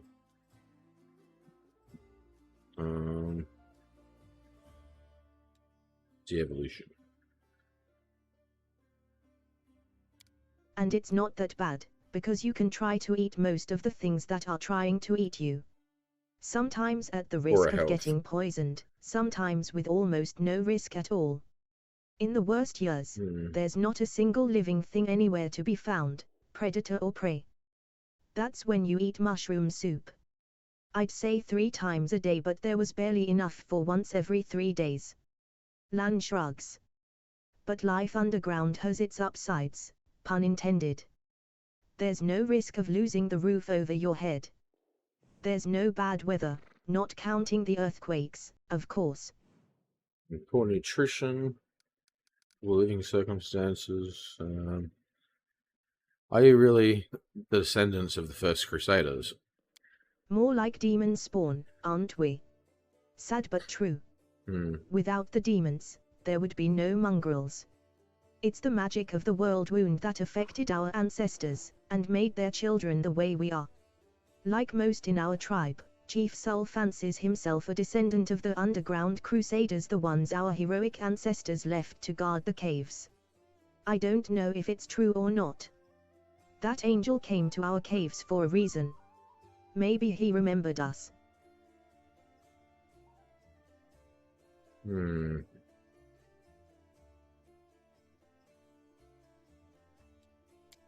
Those were evil and dangerous times after the First Crusade.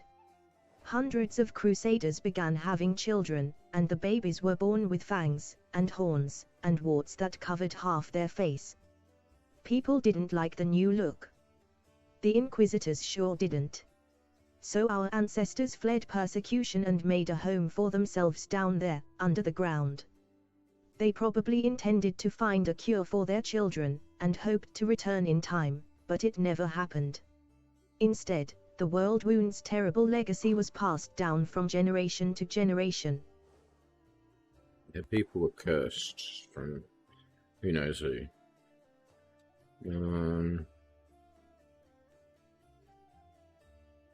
Mongrel parents can only guess what their child will look like. Each of us is born with a new mutation. Many mutations are fatal. Lan stops, then goes on quietly.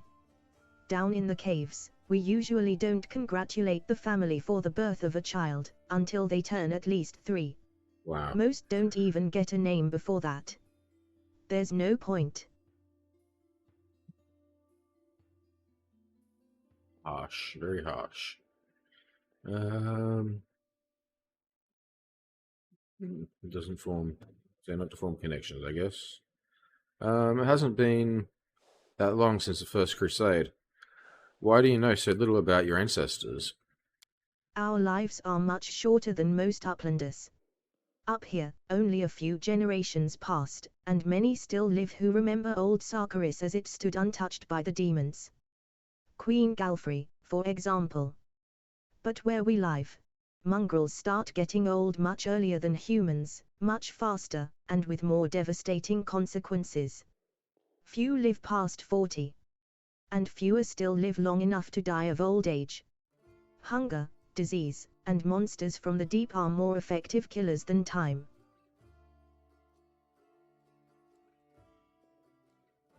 Getting up in 40, you sure start feeling old, or feeling the age that you do. I don't feel like when you're younger as much. Not that I'm 40 yet. Yeah.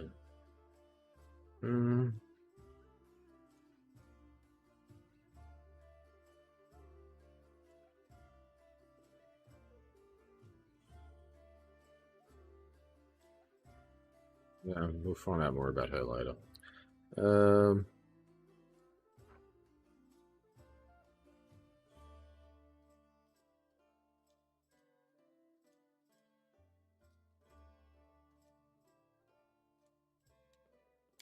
So for us, the story of the First Crusade is a legend that happened generations ago. There are no living witnesses. We have a tale of the wise and great ancestors who left us to stand guard in the catacombs. But in reality I suspect they were desperate wretches who couldn't figure out how to dispel the demonic plague and who were abandoned by their own kind.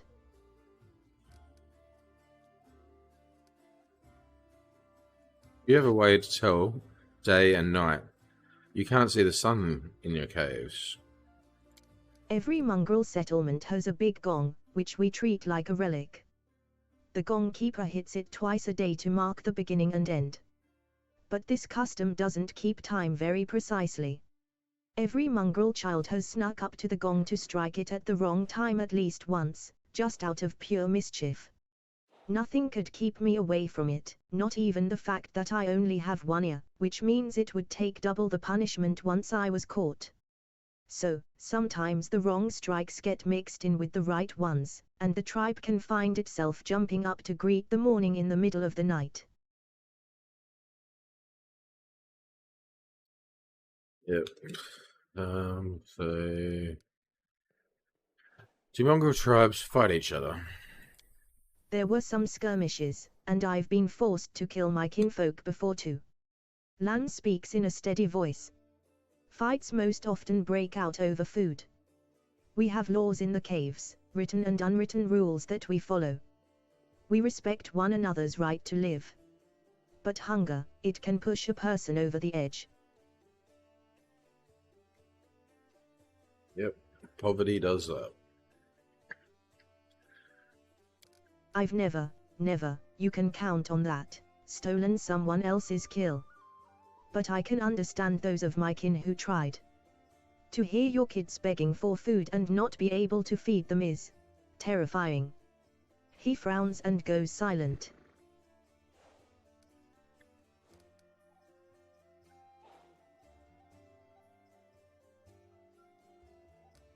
You're the only member of the Netherhome tribe to call your people mongrels. Why is that? Because all of Gularian calls us that. I don't see the point of all this hemming and hawing over what we are called. Anyone who finds it offensive, or takes issue with it, can lead the charge against the name, no one's stopping them. But personally, I'm not going to pick a fight over something as unimportant as a name.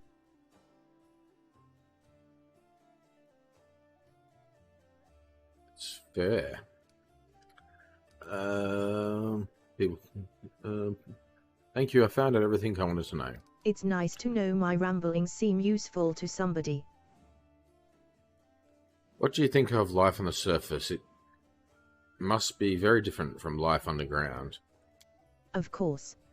As far as living conditions, the surface is definitely a better place to be. It's easier to get good food and water, not to mention build a house, and even grow a few things. In older, well-established settlements, you don't have to deal with anything scarier than rats, or maybe foxes stealing chickens.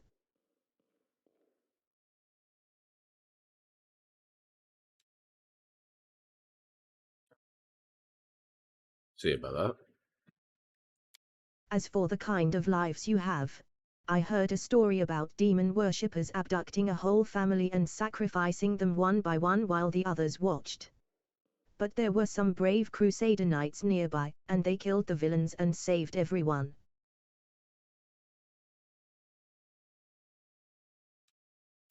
And I heard another story, a young blacksmith lost his arm in a fire, couldn't work to feed his wife and baby.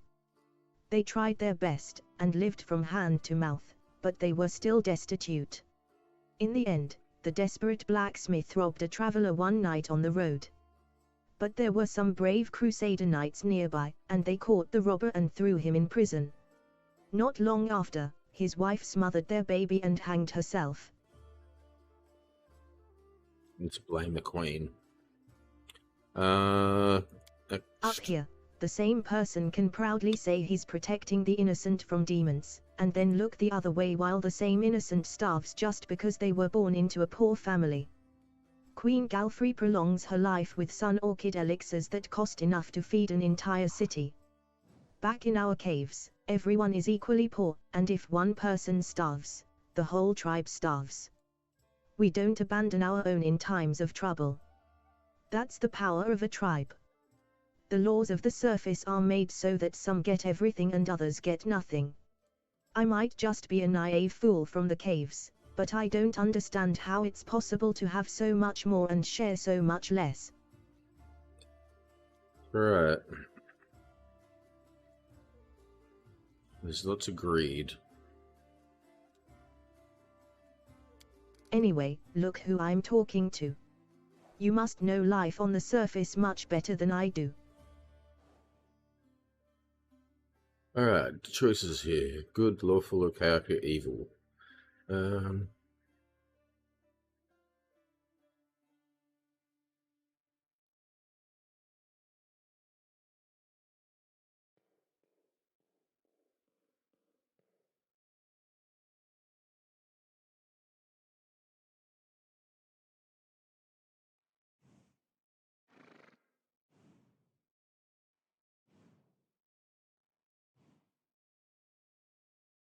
Tempted to go the chaotic choice there, but not sure I should.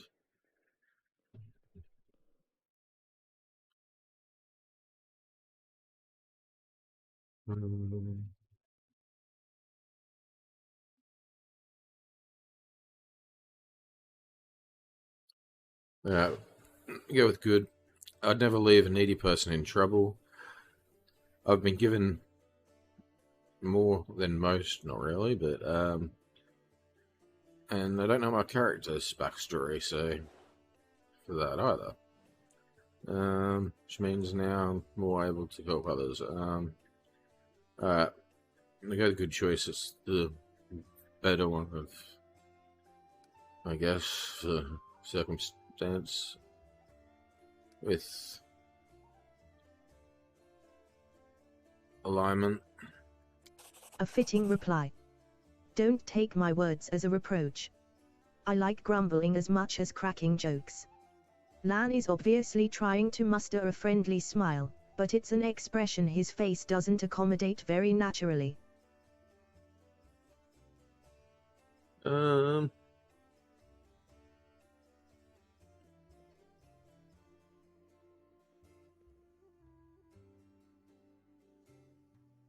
You said you were prepared to risk your life to do something meaningful. What exactly did you mean? To invent a new salad and have it named after me. Lan remarks grimly. Then he sighs. Truth be told, I don't know. It would be much easier if all I really wanted was to kill demons, then a few more demons, then more demons after that. Good honest rage and no needless brooding. I think I actually envy the warriors who can live like that. Yeah, it's a very hard question to answer, I reckon.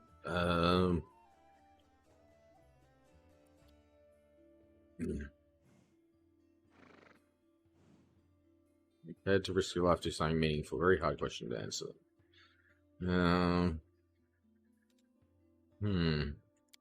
But I can't. If life's taught me anything, it's that there are no easy choices. Dying a glorious death isn't enough. Some heroes of the Crusades did that and also saved entire settlements, erected the ward stones. Their actions kept the lands of Mendev safe for decades. That's what I want. For my dumb, short life to have meant something.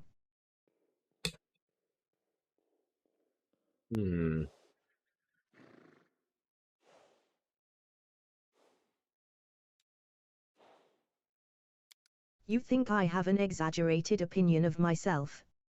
Some scaly freak Not crawls really. out of the caves and wants to take control of the ward stones and flaunt Iomede's banner. Any fool can charge at the front lines of the demonic armies and die there. But what good will that do? I want something meaningful, you know. Even if I have to pay the highest price. Especially if I have to pay it. There are plenty of worthier people who need to survive this war and tell everyone else what nutcases we were.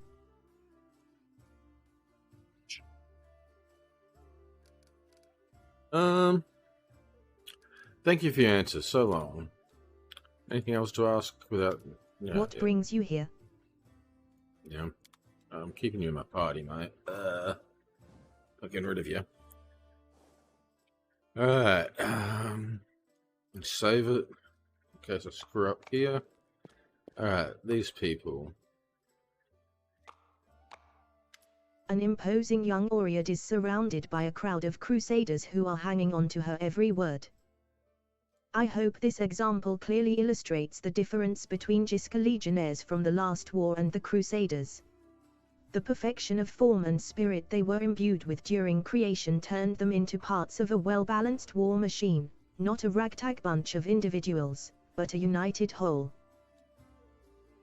Yep. Now tell me again why I am supposed to be impressed by your reckless assaults, where everyone is fighting for their ego and for the right to beat their peers to a swift but pointless, heroic sacrifice. Some of the crusaders grumble unhappily, but it is clear that they are captivated by the woman's words. The only exception is a scraggly and disheveled halfling monk whose puffy black eye gives him away as a brawler and a troublemaker. He enthusiastically pushes forward and tries to engage, but one of his friends swiftly jabs him in the back with an elbow, making the poor fellow pause to catch his breath.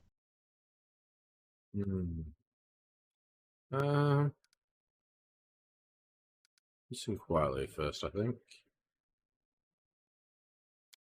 One of the Crusaders angrily curls his fists tightly and retorts with a burst of passion, "If those gists of yours, or whatever, had come for us, we'd have their guts for garters.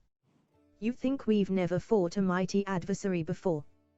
The soldier's stern facade cannot fully conceal his relish. He clearly plans to enjoy this confrontation. The Crusaders around him look upon their exotic opponent with a mixture of irritation and piqued interest. The woman chuckles before cutting off her interlocutor. "I would love to see you storm a 60-foot-tall walking castle shaped like a gigantic elephant that carries siege fortifications on its back. And I'll have you know these fortifications were defended by Jiscan priest craftsmen armed with demon-bound war machines."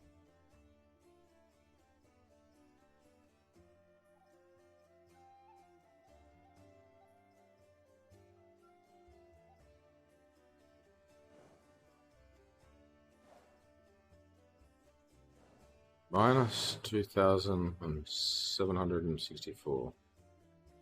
Okay.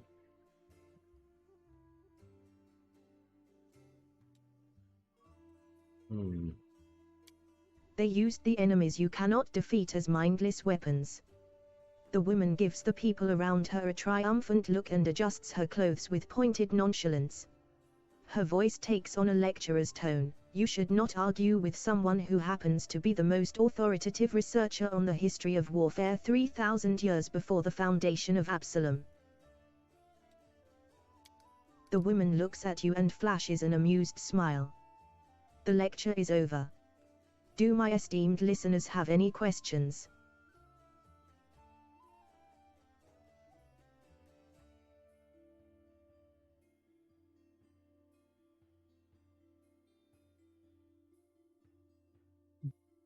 Who are you? I am Indra, a warrior, magus, and scholar of classical warfare from Garad. The woman peers at you apprehensively, then sighs. "I admit that I am mildly offended by the fact that my name is entirely unfamiliar to you, but I'm willing to accept that this is due to Avistan's isolation from the sophisticated culture of the world at large." You've come a long way to be here. I like to think of myself as an inhabitant of Gularian, and I don't narrowly identify with any country in particular. Loremaster's the planet.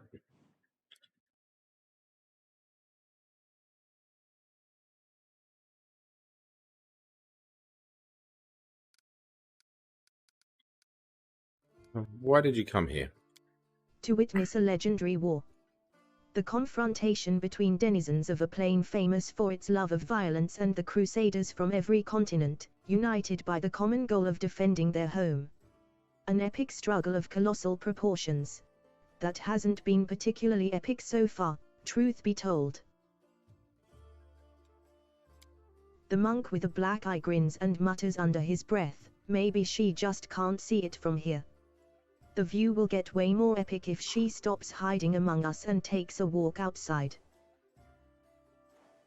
The woman smirks contemptuously. She does not deem the monk's words worthy of comment.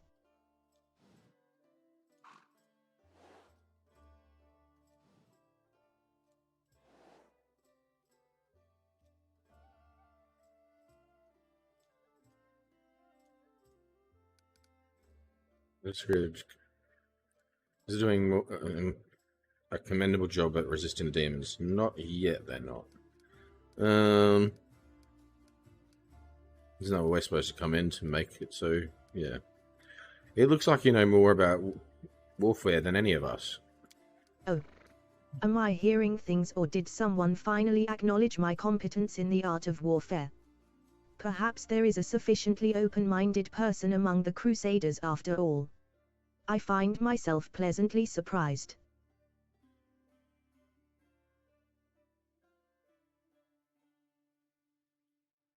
Why don't you join the Crusaders and show them how fighting should be done? No, I am a historian, an analyst, a theorist. Do you know what these three words have in common? They describe a mortal woman who does not participate in the conflict upon which her thesis will be founded. But then again, I will hardly be able to describe this mess as anything other than a feeble likeness of the last war of Jiska. The monk with a damaged eye grins slyly and comments, "The more dangerous the upcoming scuffle is, the more motivated we are to find clever and pretty words to justify not actually doing the fighting."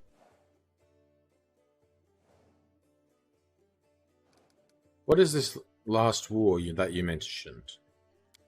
The last war of Jiska, of course. A large-scale conflict that took place 3,000 years before the foundation of Absalom. It was a war against the Osirian pharaoh of Forgotten Plagues, the war that ended the legendary Jiska Imperium. An epic struggle that became the most vibrant page in military history. Alas, all conflicts that followed it were but a pale shadow, including the one I am witnessing here.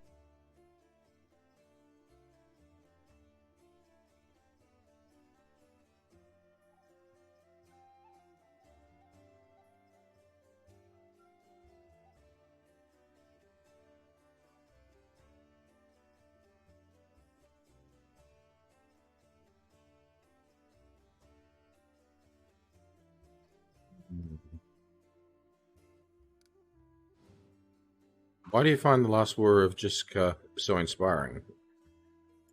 Imagine legions of golems imbued with extraplanar spirits marching into battle. Imagine flying cities that swoop out of the clouds, like terrifying monstrous birds of prey, to drop forces on top of enemy castles. Picture gigantic mechanisms powered by captive, and very angry, demons and devils. Imagine standing in the warpath of walking citadels or having to cover your ears to block out the sound of cannons loaded with shrieking elementals.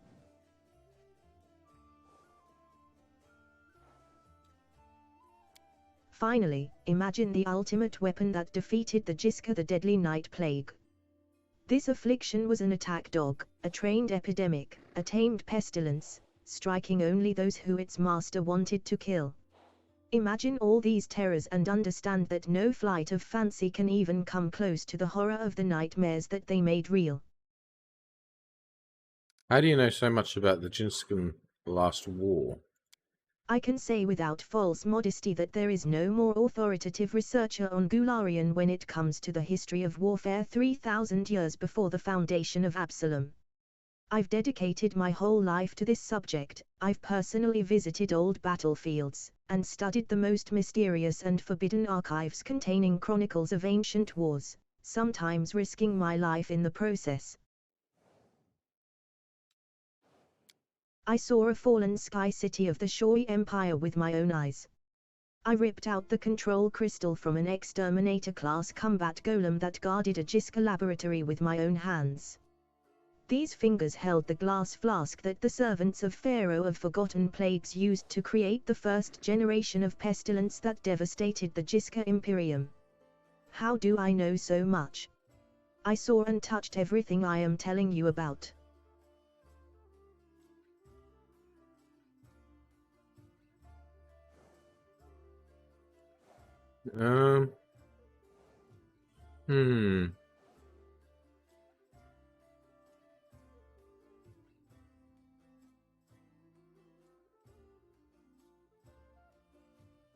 Did I not get the? I suppose I thought that. You want to treat the Crusaders with such disdain? Allow me to explain. A debate. Oh, I will be happy to prove that the current conflict can't hold a candle to the last war of Jiska. Very well. The last war of Jiska was waged using a significantly greater number of troops.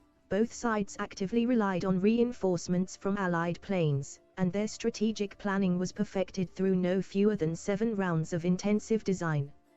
None of the above applies to this war of yours.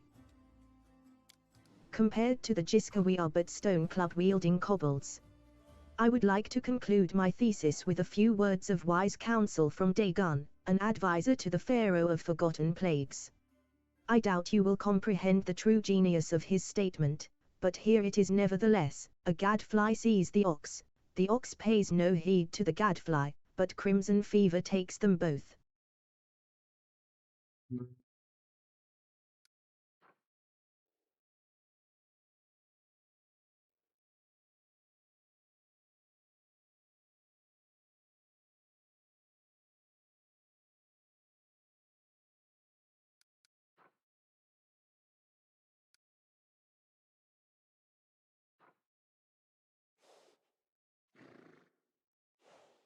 I'm not sure I'm supposed to argue with her. I think I'm supposed to get an item if I...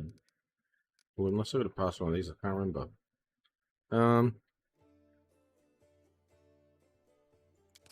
The earnestness on the faces of those around you has taken away Indira's panache, encouraging her to backtrack and stumble over words. Of course, I am not trying to diminish the importance of current events. What I am trying to say is that from the standpoint of history, and particularly the history of warfare, she falls silent, fixedly staring at the unfriendly eyes of her audience. The true importance of these developments won't become obvious until later. Indira offers a pretentious dismissal. As a scholar, I cannot deny that there is a certain truth beneath your skeptical statements. History is a complex discipline rooted in fact and an evidentiary base that grows ever more meager the farther the described period is from the present moment. Of course, if I were to argue in bad faith, the way Crusaders embellish their tales of slaying a single Primoric by adding a dozen Balers, for example, I could win this debate. But I am above such things, and therefore I am forced to admit that your skepticism is not entirely without merit.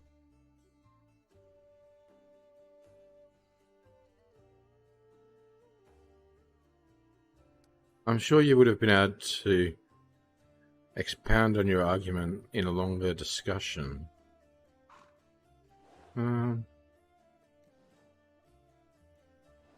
Indira nods with obvious relief. I am glad we both understand this limitation. It is always a pleasure to face a worthy opponent, even if the debate takes place in a grimy tavern. Perhaps especially because of that. Indira unbuckles her sword belt and hands you the weapon. This is a worthy blade. It will be of use not only for the strong, but also for the wise. And this is where I bid you farewell. Before the end of the day I was planning to observe how winged demons use pack tactics to drive their prey like herds of livestock. It is about time I got back to my research. The hint of a smile graces Indira's lips when she sees disappointment in the eyes of many crusaders around her. Stay safe. Wonder if she comes back. Alright, what'd she give me? Short sword. +1 flaming short sword.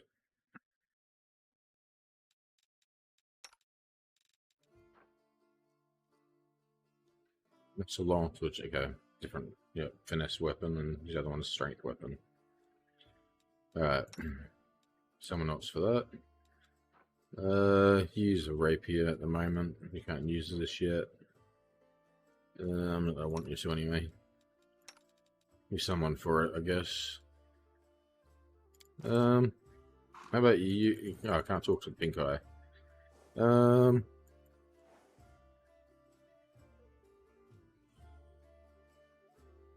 Alright, save.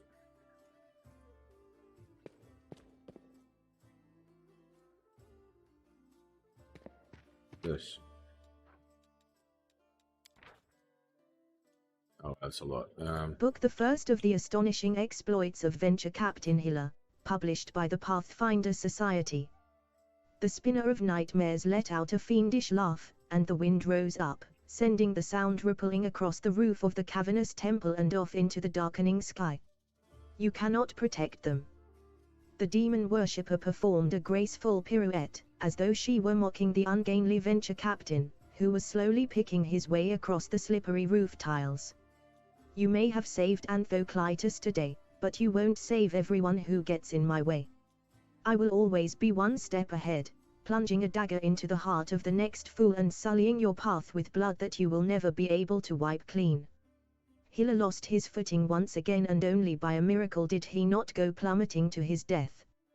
His heart threatened to beat right out of his chest, but his mind was consumed with the feverish awareness of how close he was to his target. Only a few dozen paces separated him from the spinner of nightmares, close enough to shoot, but the Venture Captain wanted to be sure the bolt wouldn't kill her, merely maim and immobilize her. The hand crossbow that Hiller concealed under the folds of his cloak was throwing off his balance. The jig's up, the spinner of nightmares. The venture captain leaned forward as though trying to catch his breath, a diversionary tactic designed to weaken the vigilance of the villain, who seemed to be waiting for something on the peak of the roof. You have one chance to save your pathetic life, surrender now. The spinner of nightmares froze, as if considering the captain's words, before lunging forward like a snake and spitting with contempt. You will never see her again. Click, twang, the whistle of the bolt released from its cradle, and the swish of the spinner of nightmares' cloak as she dodged the shot, laughing. Hiller let out a bellow, pouring all his hatred and despair into the shout, dashed forward, and, slipping on the roof, tumbled to his knees. Gripping a jagged roof tile with his last remaining strength, the venture captain swallowed a grunt of pain and raised his head, only to watch his daughter's abductor be swept away on a black wind. I will find you, the spinner of nightmares. Hiller's shout seemed to carry far and wide across the whole of Mendev. I'll find you and I'll tear out your duplicitous heart. Okay. Loot. Save again. I think this is something to do with you. A tall, athletic man greets you. His hair is prematurely grey and shorn close to his head in a military style. He is lean and well-groomed, and a monocle twinkles coldly in his eye. The bold set of his jaw and his large but agile frame attest that here is a man who is always ready to be on the move. Greetings. I am Hiller, venture captain of the Pathfinder Society.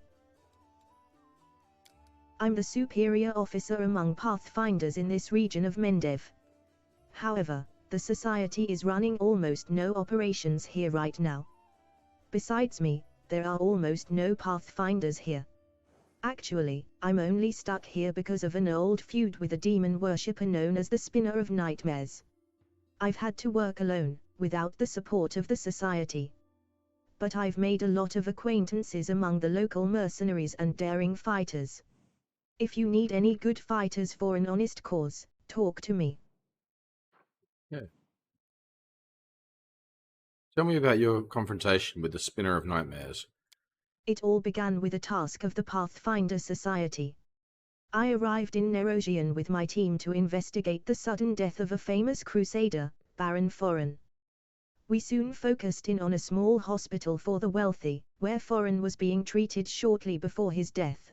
It turned out that a gang of Baphomet's cultists, calling themselves the Labyrinth of Mind, had gotten a foothold at the hospital.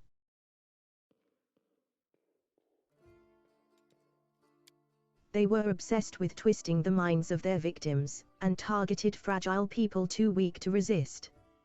The hospital was filled with perfect victims, isolated for weeks from the outside world, completely helpless, and when they returned, they were different. Almost normal.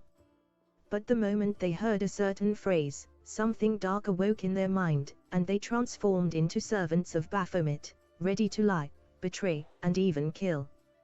The Labyrinth of Mind was preparing to infiltrate all the elite circles in Mendev. But Baron Foran stopped them. He was too loyal to his oath, and too resistant to their spells. He fought for his freedom until the strain broke his heart. We opened and cleaned the city of Baphomet's pit of vipers. Their den was a cradle of sin and filth. They cast spells on each other, and their loathsome fantasies stepped real from their minds into the world. They dreamt of horrible and forbidden things, and they fought like mad. We burned the place to the ground, and slaughtered everyone we could. But the leaders of the cult were able to flee. And they were set upon revenge. So, I will stats, I guess, to resist that, whatever.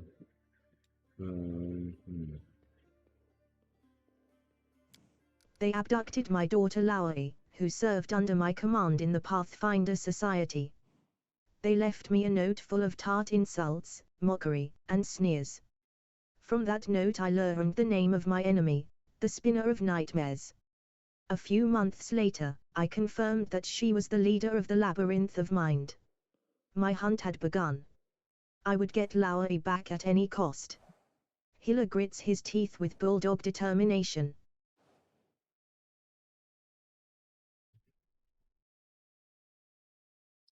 I want to know more about you. What exactly are you interested in? I am a common Pathfinder. There are many others like me. Fate and my orders brought me to this land. How did you end up here? I was working on an assignment for the Pathfinder Society. And then, a demon worshipper named the Spinner of Nightmares abducted my daughter Lowry.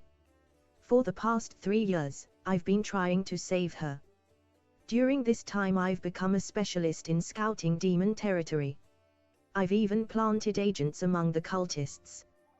Truth be told, in pursuing the Spinner of Nightmares I've been acting more on behalf of Queen Galfrey than the Pathfinder Society. It's a long story, maybe I'll tell you the rest of it sometime. Yeah. Hiller frowns grimly. This Spinner of Nightmares is a true spawn of the Abyss. I've fought her many times, but I've never been able to seize her by the throat. Tell me about your daughter. Hiller smiles, showing his healthy white teeth. As a girl, Lowry was just an angel. We lost her mother early on. She was left to follow my example, a drifter with little idea how to talk to a 10-year-old girl.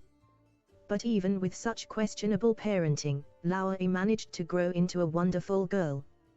Brave, smart, beautiful, and entirely unbearable. She's always argued with me. About everything.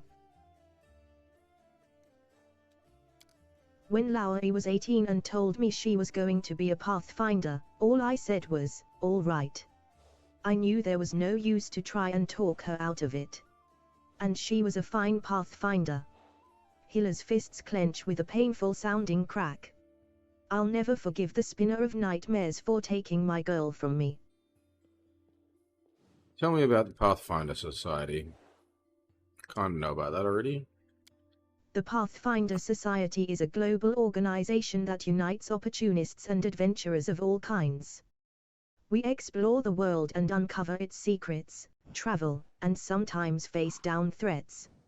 In times of trouble, the latter becomes our primary focus. We are driven by curiosity, and the desire to make the world a better place, and, of course, some seek profit or hunger for glory. But in any case, it's hard work. They might send you anywhere on a mission. Weaklings have little place in the society, it's more for seasoned fighters. There are society lodges in many cities. The closest one is in Nerosian. They're each led by venture captains, lads like me. The Grand Lodge is in Absalom, the center of the world. The Decemvirate sits there, the anonymous council of our leaders. I have no more questions. If you have any questions, come to me. So this is where I get other fighters if I want to hire non-normal type people I encounter. Or in case I piss off all my companions and I got no one else to come with me anymore. And I can retrain myself or my companions as well here from him. Good luck. To Watch your redistribute back. stats. Only trust your closest friends. The enemy is cunning and treacherous. Yep. Alright. Save again. Now, let's talk to Sealith. Seela smiles at you warmly. Hey there. During that march through the dungeon, we never got the chance to exchange a proper greeting. It's high time I shake your hand.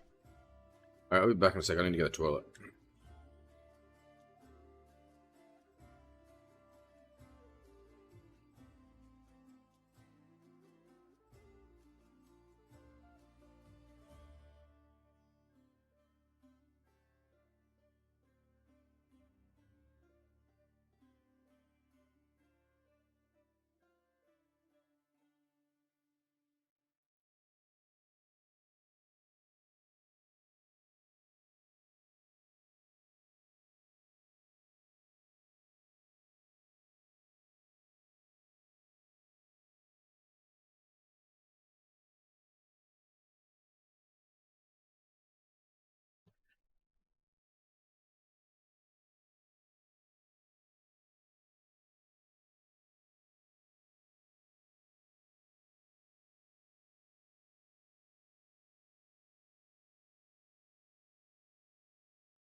Alright, I'm back. I know it's a little bit daunting to go through all this text stuff, but so I'm using this text-to-speech reader. It makes it a lot less daunting having to go through and read all this. You get so tired with your eyes and everything going through all this, and then you don't feel like playing for a while. That makes it easier, for me at least. I'd like to know more about you. Of course. Ask anything, I'll answer honestly. Tell me about yourself. Where are you from? I'm a little bit from Jib, a little bit from Katapsh, but mostly from the Knights of Iomade. I was accepted and began my training at 14. I belong to their ranks more than I belong to any other place. You come to Meddev for a long road, haven't? By a long road, haven't you? A very long one. Seela looks at you cheerfully. A traveler is expected to have amusing stories. Unfortunately, I have only 3 tales of any interest, and I'd like to save them for our next feast. Otherwise I won't have anything to show for myself when it's time to start bragging. And that just won't do. Especially since I'll win the night with my cautionary tale of a battle with chupacabras. We'll make many new stories together, it's alright. I'm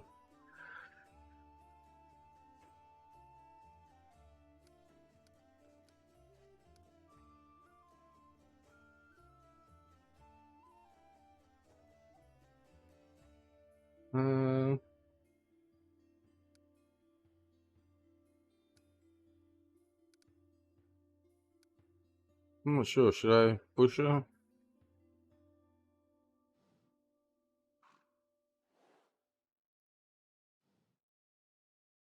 Yeah, let's find out what they are. You can't tell me with a story about fighting chupacabras and then not follow through. What are chupacabras, by the way?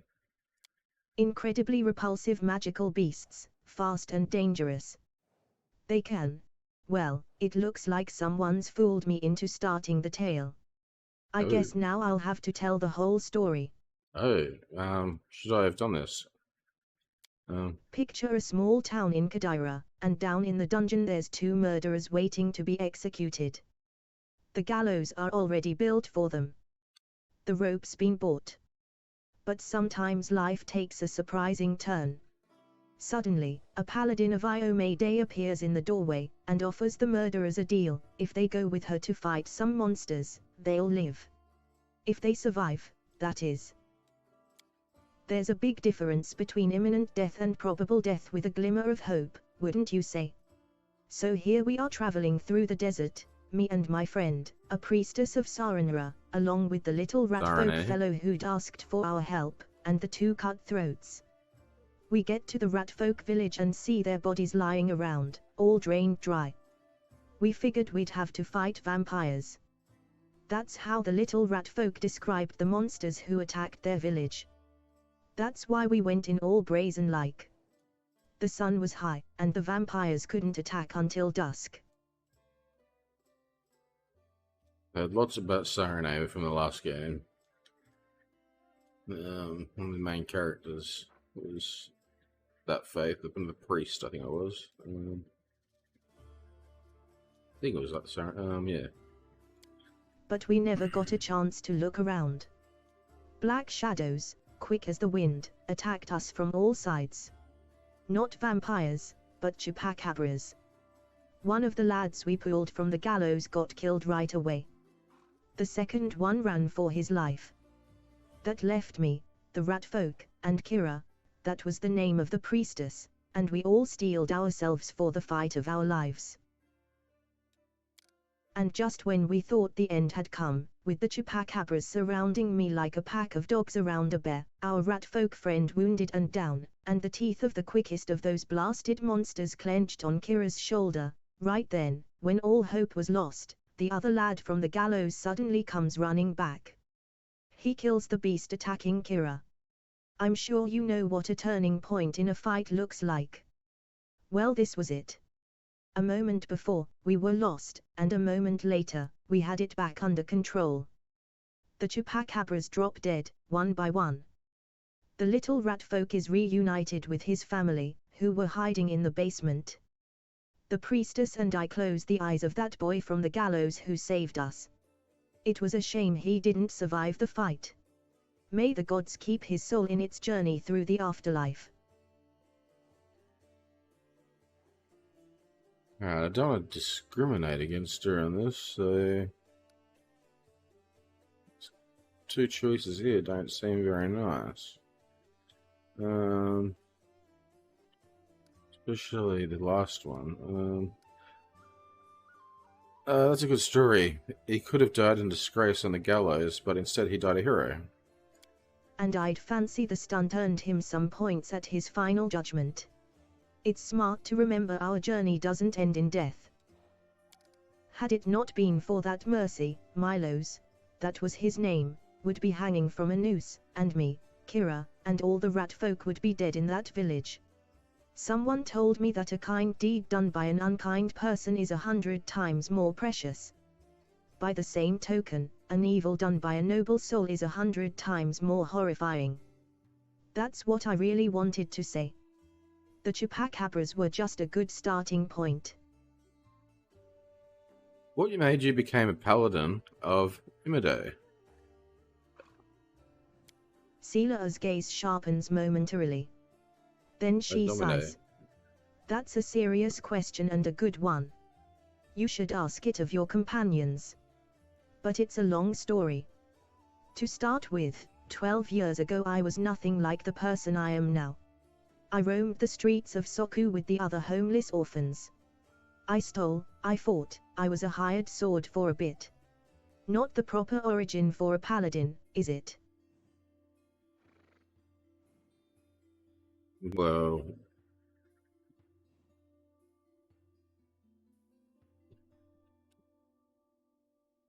We'll blame the Queen again. Society, how it is. People in charge.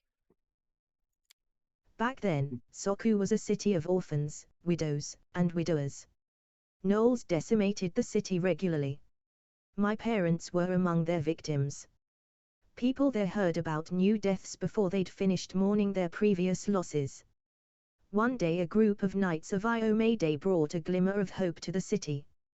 But while others saw them as saviors and protectors, I was busy pricing up their noble horses and their gleaming mithril armor, wondering just how much one of their pretty swords would fetch, ha ha. A thief lives one day at a time, that's what they say. I was the type that never thought past the next job. Anyhow, I was able to sneak into the knight's camp and steal one of their mithril helms. Sela pauses, her voice sad and measured. And I was right there when a gnoll attacked the helm's owner, Asami was her name, and dealt a blow to her unprotected head. A gnoll like all those others she'd fearlessly driven from the gates of Soku. That one blow was fatal, but who was really to blame for her death? The gnoll attacker or the young thief named Sela? I'm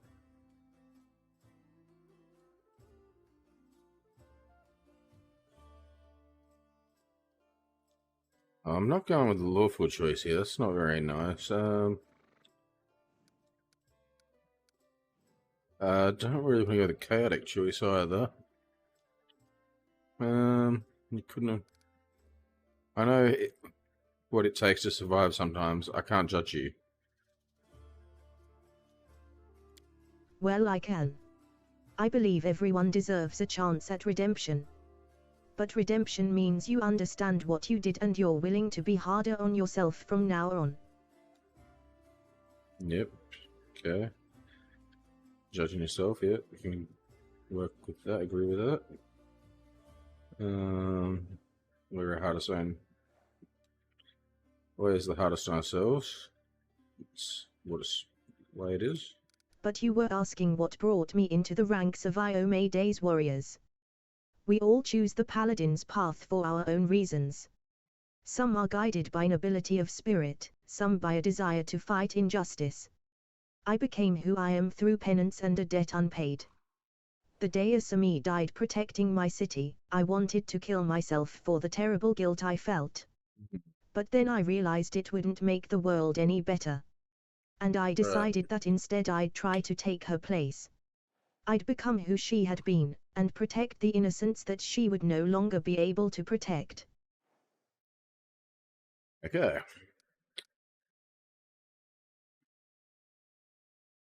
What are the principles that Paladins of Imade follow? Seela smiles. I'll tell you. I like to recite our code. It feels like I've said it 1,000 times, but it never gets old. There is strength in these words. After a pause she begins, her voice slow and meditative. I will learn the weight of my sword. Without my heart to guide it, it is worthless. My strength is not in my sword, but in my heart. If I lose my sword, I have lost a tool. If I betray my heart, I have died. I will have faith in the inheritor. I will channel her strength through my body. I will shine in her legion, and I will not tarnish her glory through base actions. I am the first into battle, and the last to leave it. I will not be taken prisoner by my free will. I will not surrender those under my command. I will never abandon a companion, though I will honor sacrifice freely given. She's not always going to agree with our choices, but we'll get back there, hopefully, not lose her. I will guard the honor of my fellows, both thought and deed, and I will have faith in them. When in doubt, I may force my enemies to surrender, but I am responsible for their lives. I will never refuse a challenge from an equal. I will give honor to worthy enemies, and contempt to the rest. I will suffer death before dishonor. I will be temperate in my actions and moderate in my behavior. I will strive to emulate Iomede's perfection. Thank you, I've learned everything I wanted to know. I hope I didn't bore you. Ask me something else if you like. Irabeth said your friend Jonah Aldori is missing. Do you know where we should look for her? Tirabeth is worried about her fighters. I understand that. I wanted to look for Jana myself, so I didn't distract you. But since you're in this too, I could use some help. Jana and I met in Kenabras a few days ago and just hit it off. We went drinking together. We went to that unforgettable celebration together too, but we got separated in the crowd. So we should start looking from the main square, that's where I last saw her. Seela frowns. Jana is a good fighter, even if she is green. She couldn't have become an Aldori otherwise. I hope that means she's all right. But being green, obviously, yeah, normally means, from understanding, new to the military role, I think. But yeah, good fighter. She studied as an Aldori. Yeah, yep. What do you think of what's going on in Kenabras? It's complete chaos. It's lucky we're here to handle it, right? Seela smiles brightly. Then she gives you a worried look. Does the way I talk bother you? I know I can seem bless. Many good people, and our protector Terendelev, died here in Kenabras. A paladin of Iomade is expected to be properly respectful and solemn. Did I skip something I was supposed to say in the other part? I didn't. Oh, well. But I prefer to face my troubles with a smile and a bit of common sense. Grief is a weapon they'll use against you. It can undermine a warrior's spirit. It's better we hold off on grief until we've driven the last demon and cultist from the city.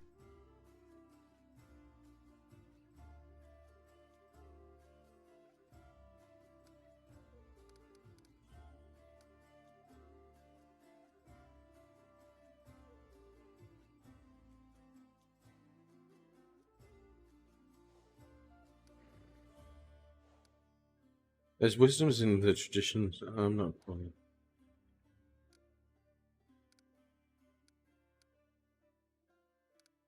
There's wisdom in the traditions of mourning, and one shouldn't reject them.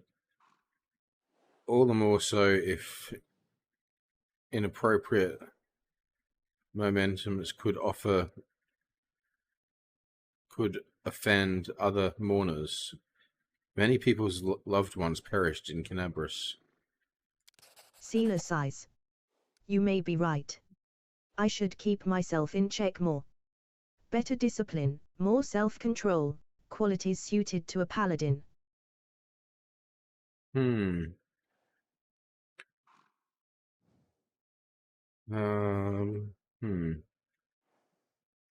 Is fighting demons all you want, or are you looking for something more? I think we should go. Is fighting demons all you want, or are you looking for something more? Yeah. How about covering myself in glory and becoming the hero of 100 ballads? Or at least a dozen, if they're lively ones. Seela's eyes shine cheerfully. Anyway, to be more serious, the area around the World Wound is the best place for a paladin who wishes to defend the weak and serve good. Being part of the crusade is reward enough for me. But there's something that worries me. Listen, hopefully we'll get some ballads written about you. Make you a hero. I don't want to sound like I'm criticizing my brothers in arms. But the Eagle Watch and the other orders are focused on just one aim, the war against the World Wound. That's why they can sometimes overlook the smaller things, ordinary misfortunes, you know. I always liked being a wandering knight because any moment I could get up and go help a poor rat folk whose family had been kidnapped. Or an old woman whose favorite dog had gone missing. So here's my answer. I don't have some big, important goal, but I'll be happy to help those who need it, a little bit here and there. Yeah, we'll be hopefully doing that too. As much as I can. English, no. Thank you for speaking with me. Until next time. Seela smiles. See you. Does anything we missed? Good days and clear skies. Right. Seela smiles. See you. Yeah. Save. Hopefully I don't screw up that dialogue. Let's see what we can do.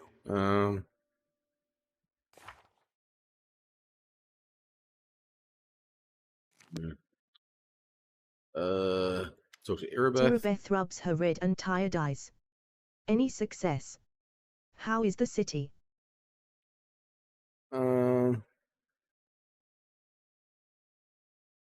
What is our main objective? You heard what that demon said. They're going to desecrate the wardstone and blow up the whole barrier around the World Wound. That would be an even worse disaster than the World Wound's expansion before the Second Crusade. Not only Canabris, but every city with a wardstone will be destroyed, including the capital. We can't allow that, no matter what. We will retake it, even destroy it if we must. Iomede's gift must not become a weapon of the abyss. These wardstones, what are they? They are our greatest treasure, the shield given to us by Iomede herself, and placed in Canabris and other Mendevian cities and fortresses by her herald. The chain of wardstones forms a protective barrier that stops the expansion of the World Wound and keeps the demons from moving beyond its borders. I shudder to think what will happen if that barrier falls. Allow me to ask a few personal questions. Frowning a little, Tirabeth nods. Please. But I must warn you, there are some things I don't have the right to discuss. Where are you from? I was born in Canabris. I grew up on a farm just outside it. But my way back home lay at the end of a long and winding road. It took me years of traveling through foreign lands before I came to be where I've always belonged. How did you become a paladin? A bitter smile appears on the half-orc's face. I don't much like to remember it. Believe it or not, the story of how I became a paladin is also the story of how I failed to become a knight. My parents were crusaders, may their souls stand together in Iomede's celestial army. When I was born, they retired from the war and started preparing me to continue their legacy. but my father was an orc. You'd be pressed to find a calmer, wiser and more pious servant of the goddess than he. But still, all his life he was dogged by sideways looks and whispers. So the orc served in the army, ancestral army. The Crusaders, not just half orcs. When I grew older and it was time for me to serve, I decided, anywhere but Kenabras. That was where my father had served loyally, and his only reward had been injustice. Besides, the witch hunters, led by the Honourable Prelate Hulrun, stalked the city with a heavy hand. Who knows what they'd have done to a strange girl with green skin? Instead I went to. A smirk that looks more like a painful grimace crosses her face. You can laugh if you want, but I was young and foolish. I chose Last Wall, of all places. You can imagine how well I was accepted in a country that's been battling the orcs of Belkzen since its foundation. Ah, okay, so yeah, orcs on both sides then.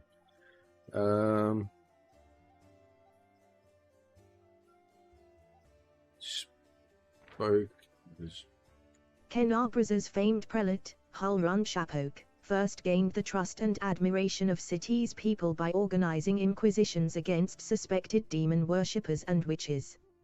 Hulrun and his force of elite witch hunters exposed dozens of cultists and spies, and, it is said, executed many more under suspicion but with no real proof. These events started the Third Crusade, widely accepted as the least effective and most self-destructive of the four crusades. Still, Hulrun evoked respect and admiration in the populace as well as fear, and agreed to guide the city as its prelate.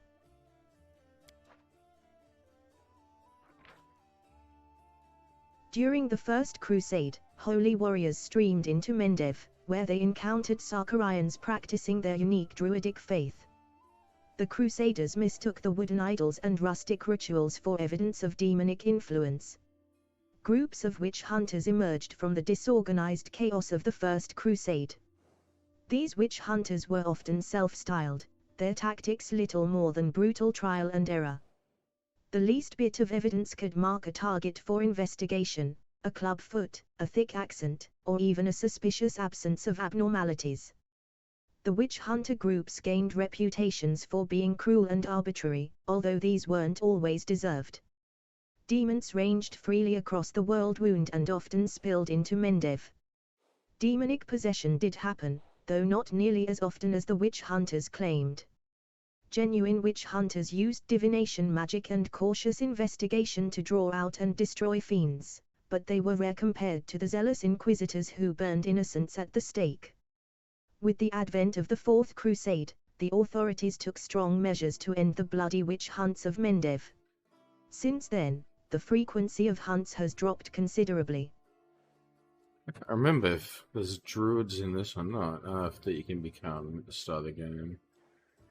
Or spec into. I think there was. What about this one? While orcs can be found throughout Gularian, nowhere else are they as plentiful or live in as densely populated settlements as in the hold of Belkzen. Belkzen is an unforgiving wasteland filled with shrub brush, steep mountains, and uneven badlands, where water is scarce and generally limited to the seasonal flood road. I know I can pick a half-elf, half-orc to be. You couldn't pick an orc to be a character. Let's go next part. There were many there like me, but we were all treated as second-class citizens. To the locals, my green skin was worse than leper scabs. Even my brothers in faith kept their distance. I took my vows, and the goddess granted me the powers of a paladin, but even then, not a single order would accept me into their ranks. I spent another 6 months knocking on doors before I realized a simple truth: I serve Iomade, not these people. I don't have to prostrate myself before them.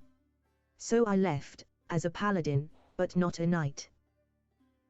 Discrimination. You must stick out like a sore thumb no matter where you go, right? I know many people envy Asimers, but most of the ones I've known found their celestial heritage a burden. I find it hard to imagine what unasked for adoration must be like, but I'm sure it doesn't make life any easier or any more pleasant. So she acknowledges me as an Asima. It's kind of cool. So whatever race I was, I guess she might have acknowledged, depending what it was. If I was a half-orc as well, I wonder what that would have been. How did you come to join a knightly order? I left Lastwall and went traveling. The goddess guided me, and my path led me to where atrocities were happening. I often fought in exchange for gold. But never for unworthy aims, of course. I wandered the river kingdoms for a few years, killing monsters and tracking down criminals. Sometimes I thought I was just wasting time, that my true place was in Kenabras. But I pushed those thoughts away. I didn't even want to think about going back. But in the end, divine providence had brought me to my senses. The River Kingdoms was where the first game took place. Kingmaker was part of it anyway. The River Kingdoms.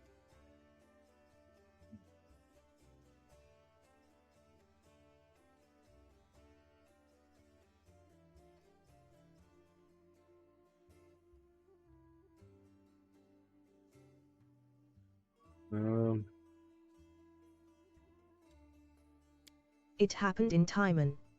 I was tracking a gang of bandits, which my employer suspected was a cover for Razmiran's spies. I managed to find their lair, but inside I found something far more dangerous than spies, an unholy temple to Zonkuthan. When I broke in there, the cultists were about to sacrifice someone, the person who was destined to become my wife. Anivia. But that's another story.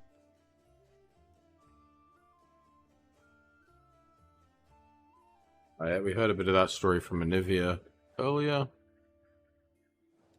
She told us about that.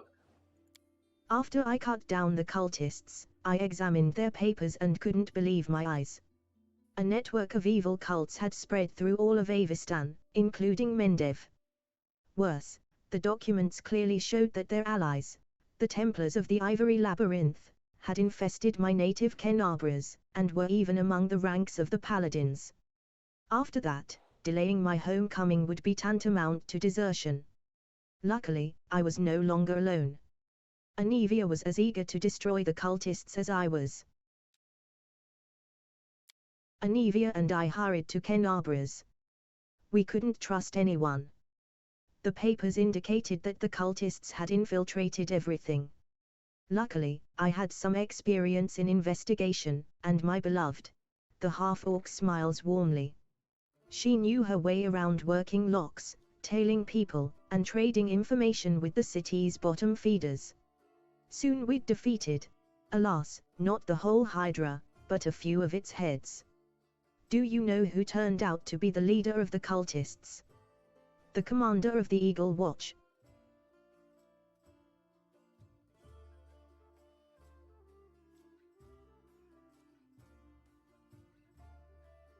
Okay, so that must have been the old leader, because I'm pretty sure Nivea is the leader now.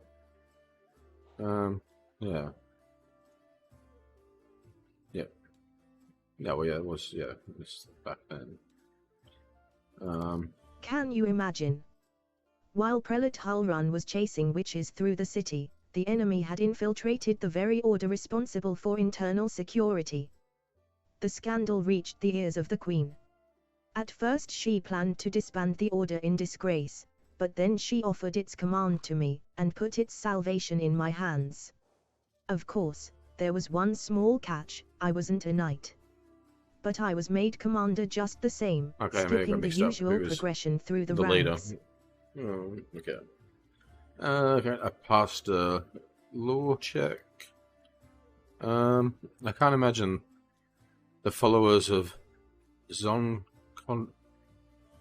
Cathon in alliance with demon worshippers. Shouldn't they hate each other? They should. But Baphomet's minions are masters of deception. They manipulate Zoncathon's butchers as eagerly as Iomede's knights. The cultists from that unholy temple didn't know the true face of their associates in Kenabras. We ourselves learned the truth much later, after getting to the bottom of their nest.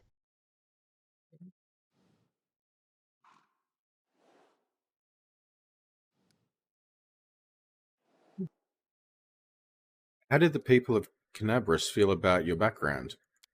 They tolerated it surprisingly well. I shouldn't have been so wary. Crusaders don't tend to be prejudiced, as a rule. After all, heroes from all over the world, even from other continents, come here to fight the demons. Apparently the people were only suspicious of full-blooded orcs. There were already many like me here, and we don't have any problems. Though the locals do have their superstitions. Mendev is as merciless as Last Wall. They just have a different set of victims. I kept seeing those same sideways looks and scowls, hearing the familiar whispers. But where once they used to whisper behind my back and point at me, now they whisper in my ear and point at someone else. It's so strange, to be on the other side of humiliation. To wipe the spit from your face, and suddenly be invited to change position, and spit at someone else. People always like to gossip and talk about others. You must have figured out by now that I'm talking about Tieflings. It's true there are many of them among the cultists, and few among our crusaders, and our fighters do all they can to drive away those who would be our allies. People shun them, call them Aurelius spawn or worse, as if they chose to be born like that. I believe it's quite a feat to rise against the call of one's blood and join the forces of good. Still, most only see them as the enemy. I once saw a knight bleeding to death because he wouldn't let a two-effling priest touch his wound. Alas, I haven't been able to change this in all my time in Kenabras. Work with that. Work on that one. Tell me more about Anivia. We met in Timon as I was wandering aimlessly from one ordeal to another. We returned to Kenabras together, to expose the Templars of the Ivory Labyrinth. The day the Queen knighted me was the second happiest day of my life. The first was the day of our wedding.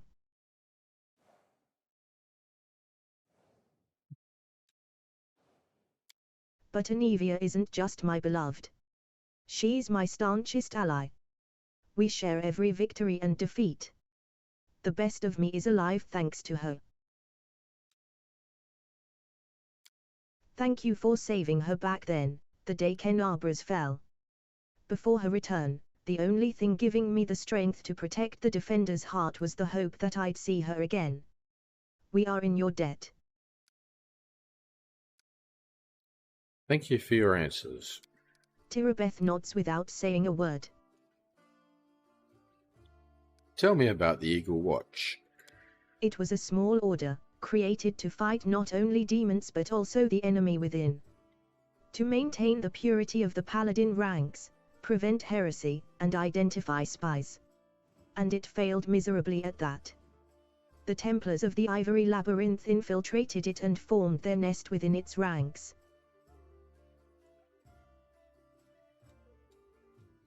After the Queen entrusted me with leading the order, Anivia and I practically built it from scratch. We got rid of dead weight, people who weren't committed. We organized ways to transmit messages and orders safely. We introduced reliable ciphers. We found tacit allies around the city, from crusader orders to street beggars.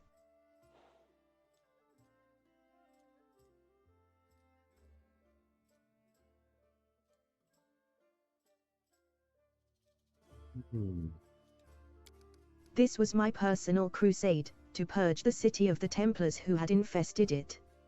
And I thought I was winning. I could feel it, We were so close to driving the cultists out of Kenabras. But Tirabeth frowns.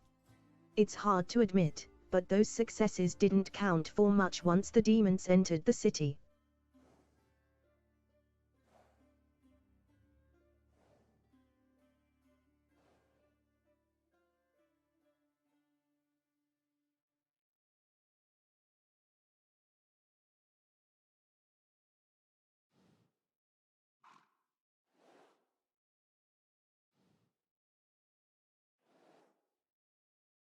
Well, I'm not going to diss her for what she's done. She's done everything.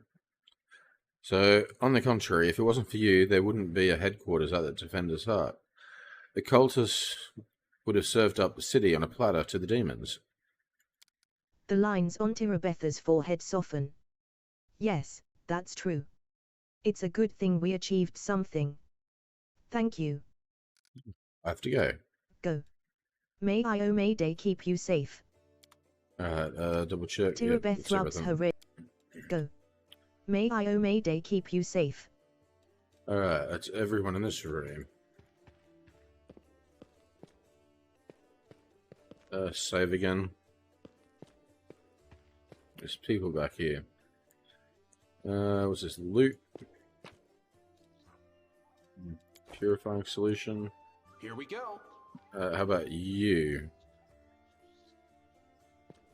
A young man in well-worn traveling clothes and a simple wooden symbol of Era still on his chest is efficiently cutting a linen robe into strips to use as bandages.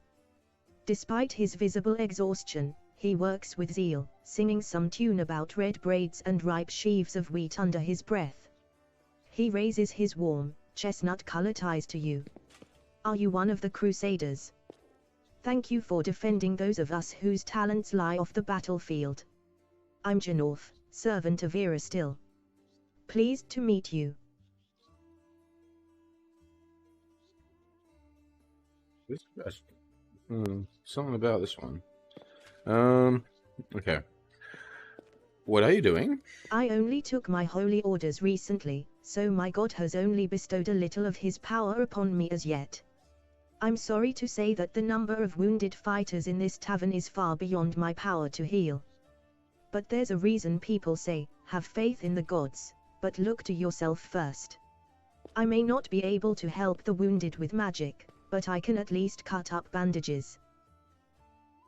I don't really remember the story whatsoever with this guy from what I had played before, but ages back when this game first came out, and a bit after that again, but I didn't go too far into the story with each of it. But I'm not sure if this guy's trustworthy. Not really. I don't know. He just seems doesn't have.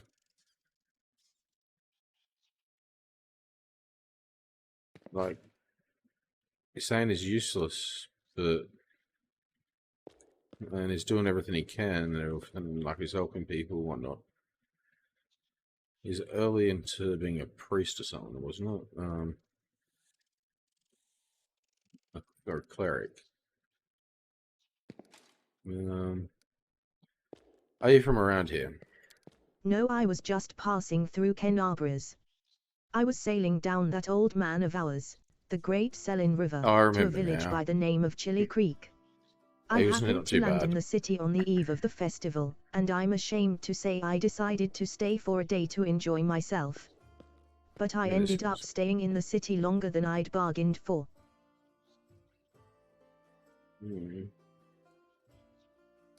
Chili Creek, where is it? It's a small fishing village. It's not even marked on some maps. But people do live there. What they don't have is a priest. They have no one to heal their wounds, no one to offer prayers for a good catch, no one to give their dead a dignified burial. And the world wound is a stone's throw away. So, I'll be setting sail for Chili Creek, to serve my god and my people. Once we've held Kenabras, I'll be going there. If by the grace of the good gods we all survive this, you should come and visit me sometime. You'll find the village here, on the bank of the river. The priest marks Chili Creek on your map. Aren't you a young and inexperienced cleric? I'm afraid to go. Aren't you afraid to go to the border of the world wound? Huh? Okay. Aren't you a young and inexperienced cleric afraid to go to the border? That's a really rude thing to say.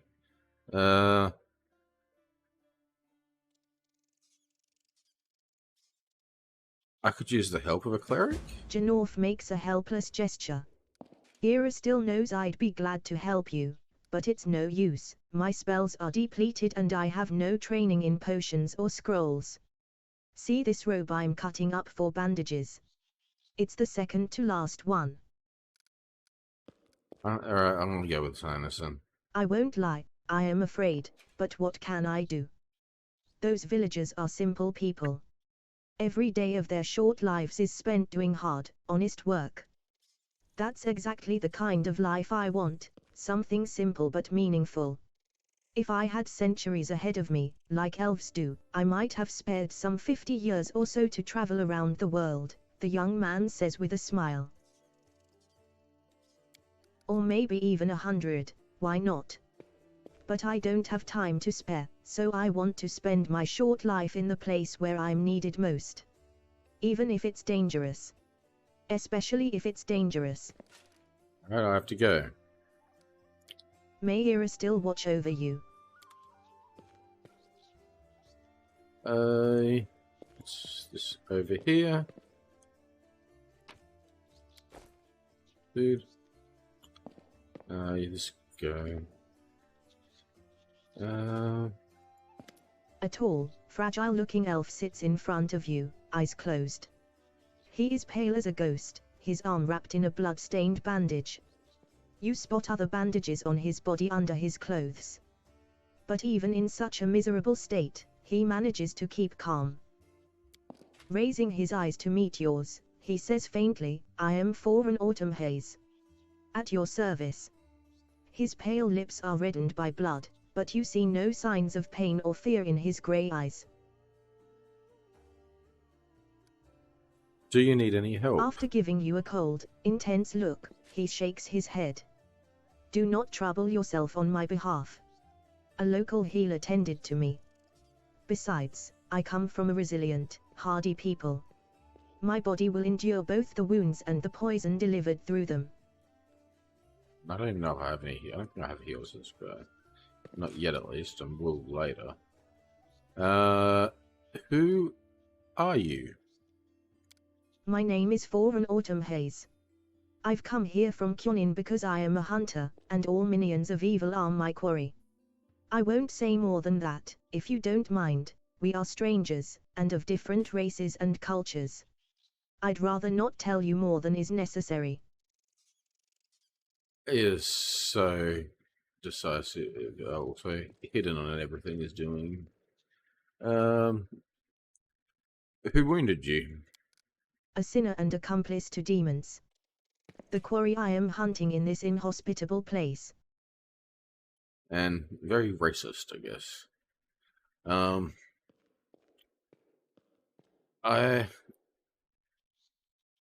Yeah. Very different cultures and everything, and races.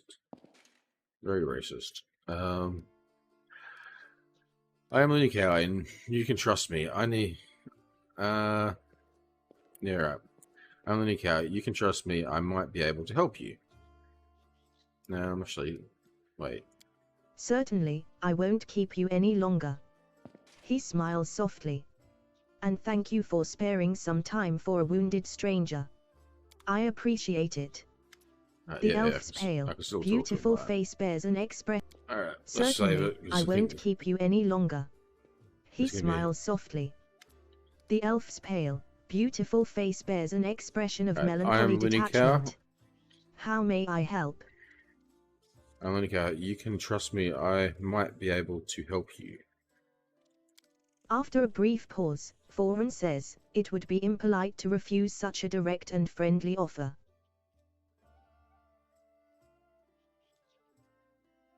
Who is your quarry here in Mendiv? I was hunting a fugitive, a Discarite by the name of Kalesa. It pains me to admit that there are heinous malefactors such as her among my noble kind. So you're an elf and you're racist.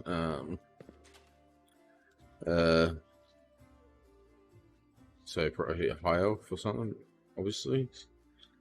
Or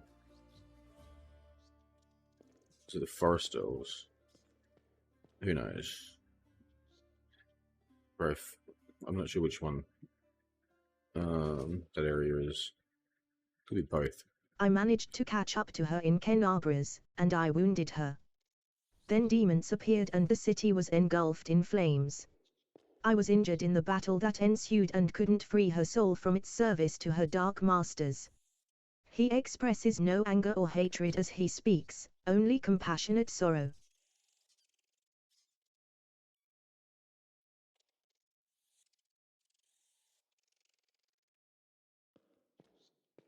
I'm sorry for your misfortune. I hope things will turn out differently next time. He purses his lips. There is no need for pity. Our ancient kind is blessed with great longevity. We gain a deeper understanding of the world than other races, and we learn our lessons better than anyone.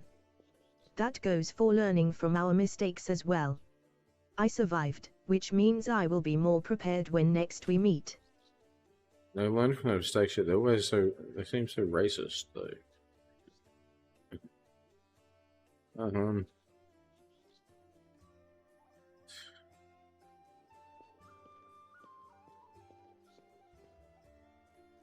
I would like to know more about you. Or I would,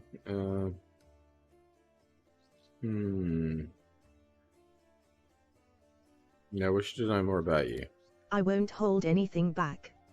Not who I am, why I made my way here, or who it is that I'm pursuing.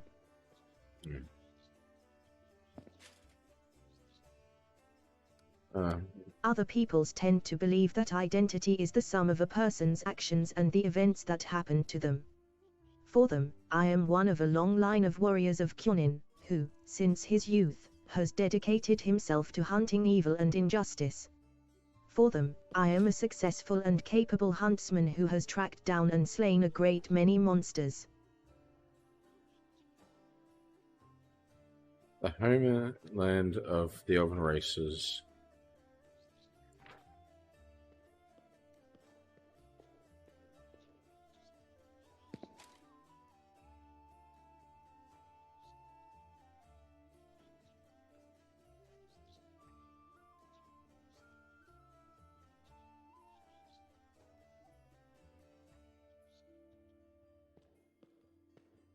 Yeah, so few non-elven visitors are allowed into the capital.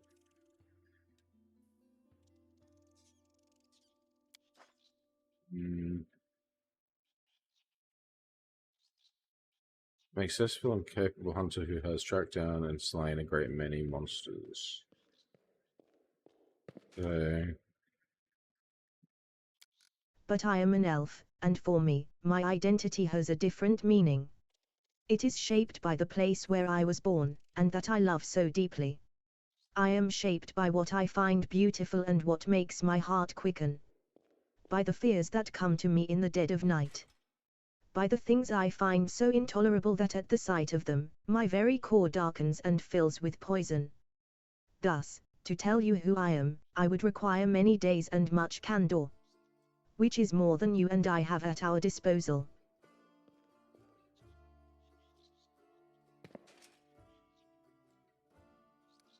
Why did you choose to become a hunter of evil? Because I am the son of a noble and proud nation. We are sometimes criticized for our arrogance, but no one dares doubt our honor. When a crime is committed, we cannot turn a blind eye. If we were to abandon our obligation to oppose evil, if we were to surrender this obligation to other races, we would also relinquish our preeminence.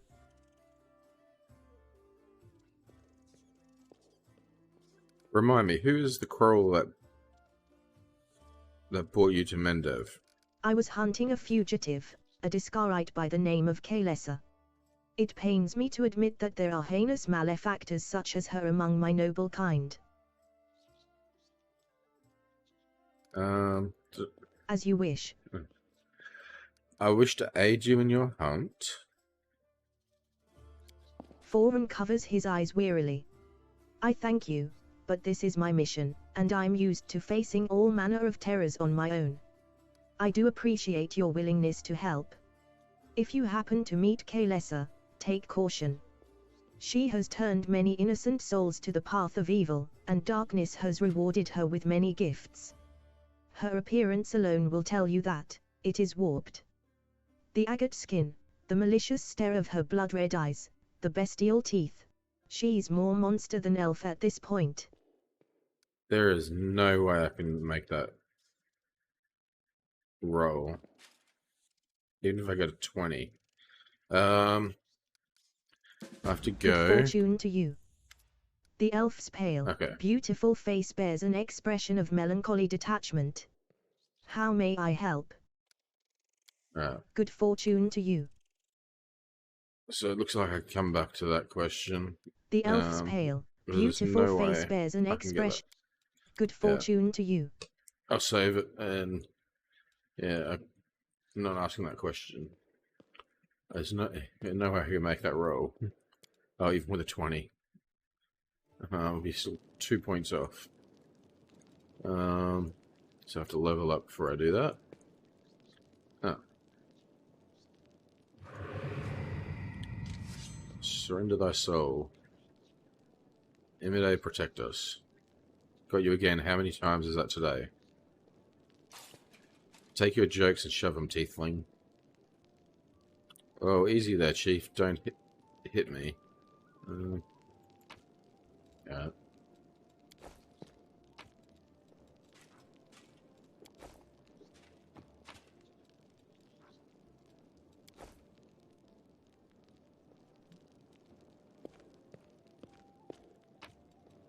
There's a puzzle here, I remember.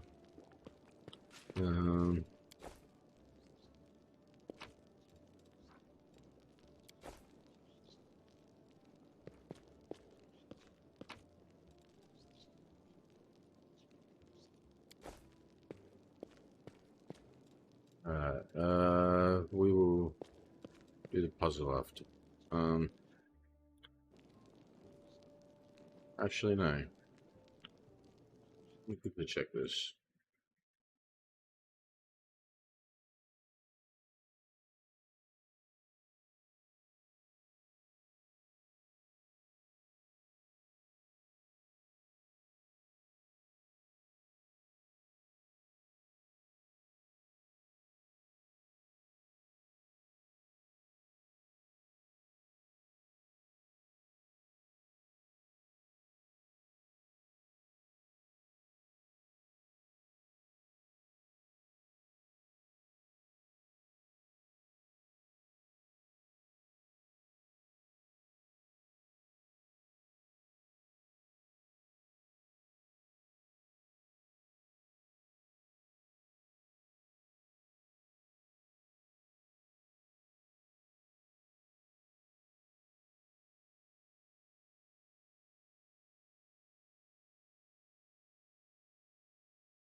First lever.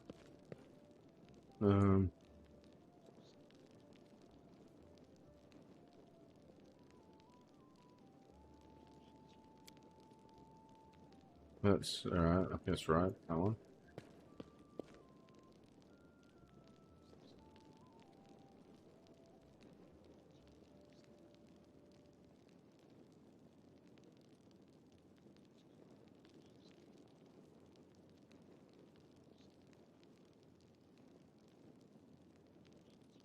This one should be down also, so both them down.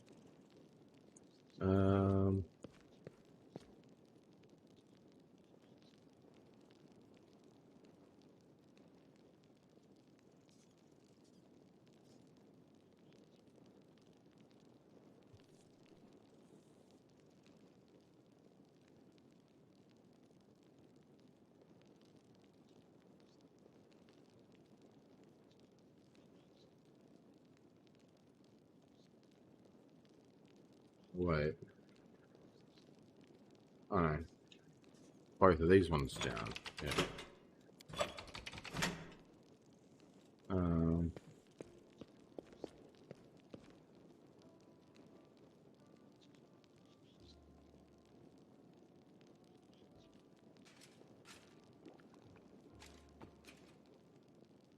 this one has to be up.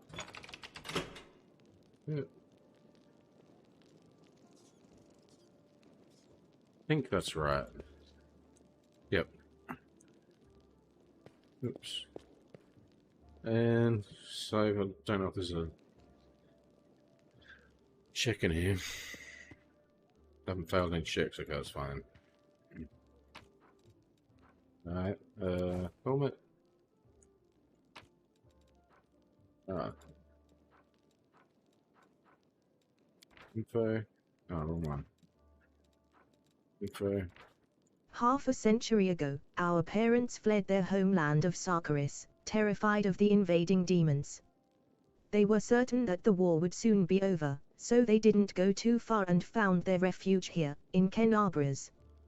They used what little savings they had to build a tavern where any crusader could get a bowl of soup and a good night's rest in exchange for some money and news about their recent victories.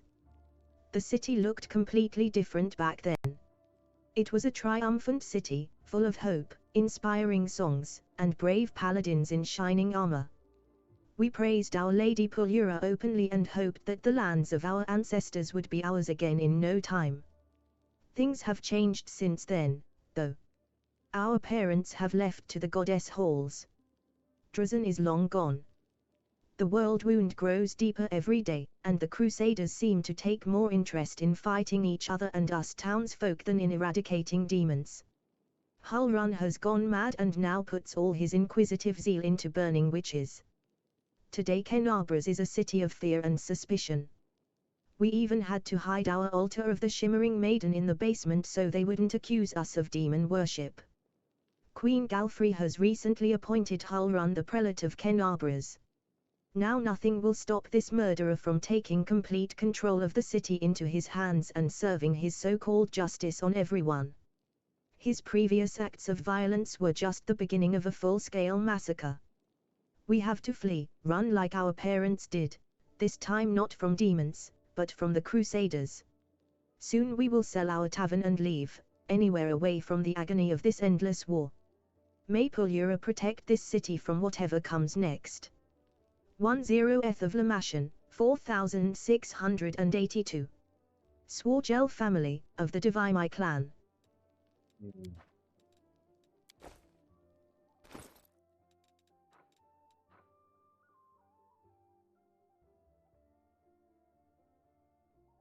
That's his charisma.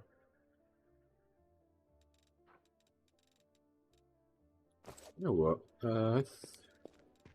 What was this going to give me?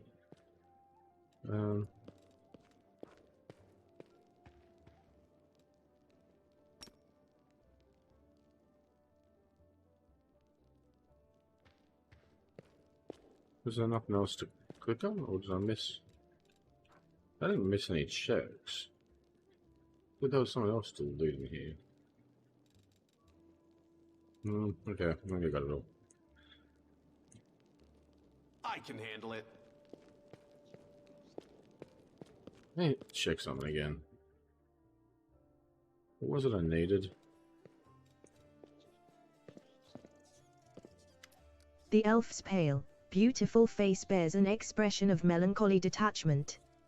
How may I help? Knowledge world +4. Good fortune to you.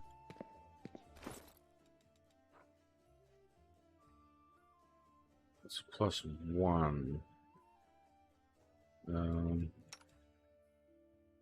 I can't actually activate a new goal or any, can we?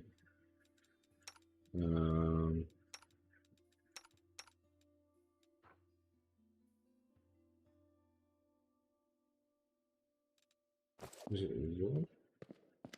The elf's pale, It's beautiful word. face bears an good fortune to you.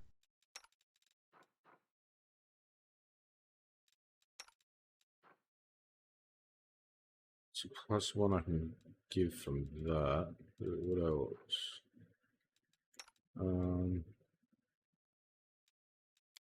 What does get it from? Wisdom. Oh wait, no.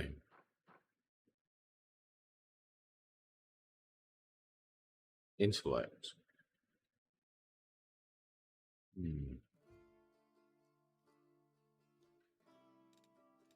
Or anything to raise her intellect skills.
I'll do it with, and I'll get someone better to do that. Alright. It'll be easier. Save. Talk to you. Hey, Chief. Hey, Dreamboat, come over here. I want to talk to you about something. Something really important. Quit bothering the decent people in here, Woljif, or I'll knock your teeth out. What's it to you, Delvin Dum-Dum? You were told to guard me, and I'm not stopping you. But no one told me I had to shut my trap. Who are you? Woljif. Woljif Jefto. I deal in useful things. I can get you whatever you want. Anything. But there's just one problem.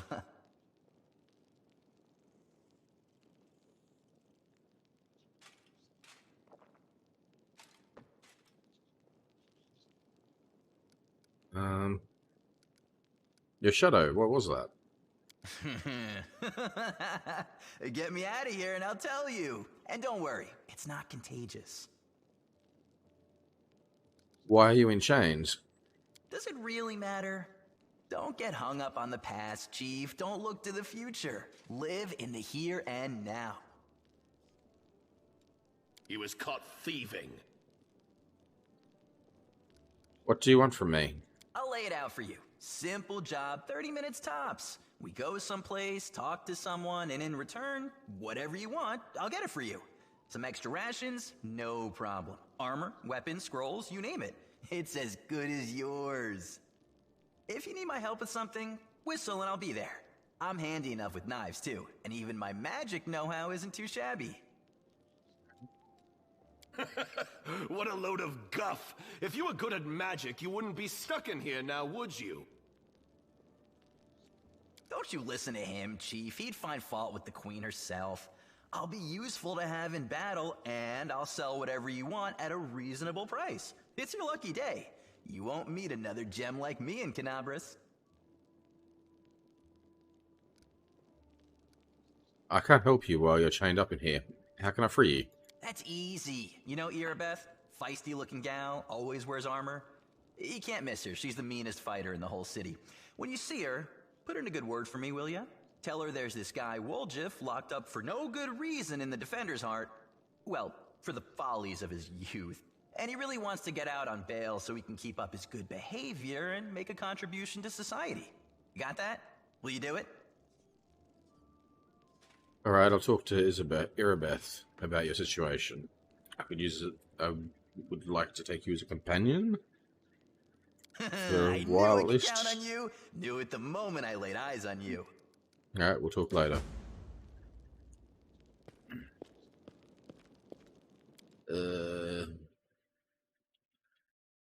I can't believe how long I've been.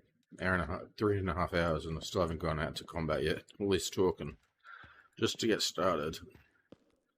We're very close to it. Almost finished with everyone. Tirabeth rubs her red and tired eyes. Any success? How is the city? There is a Tiefling chained up in Defender's Heart. What can you tell me about him? Tirabeth shrugs scornfully. Woljif is a petty thief from a gang of Tieflings operating in Canabras. That's what we call them in these parts. They tried to rob a vendor of magical items recently. Unfortunately, we apprehended only one of them, and the rest managed to escape. We have nowhere else to keep him apart from the Defender's Heart, but that's hardly a prison. Woljif knows it, too. He's been begging us for days to let him go free or have someone vouch for him. He's already asked you to put in a good word for him, hasn't he? Tirabeth squints at you thoughtfully, then shrugs.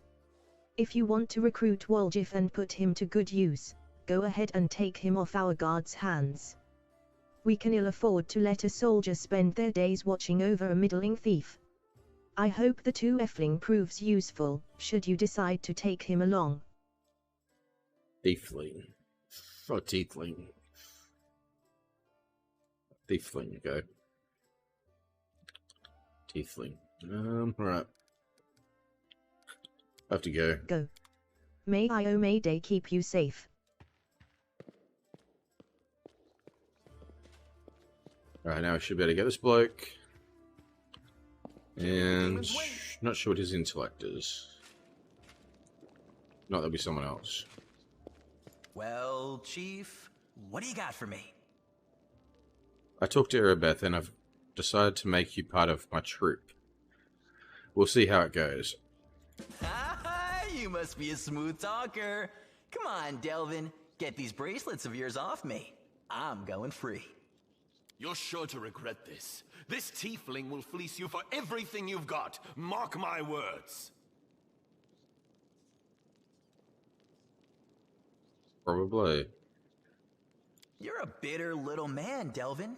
Petty and mean. You can't even be happy for me, can you? I pity you.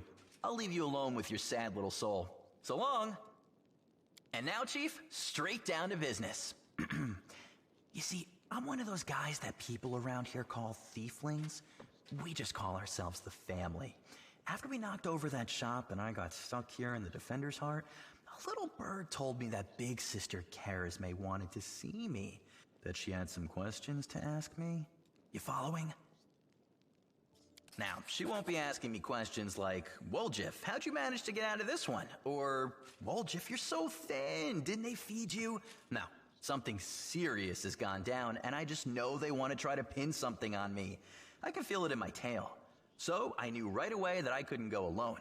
That might be Turned guilt. up just in time, Chief. You don't need to do anything when we get there. Just stand behind me and look mean, and I'll handle the rest. Somehow. Let's go. I'll show you the way. Alright.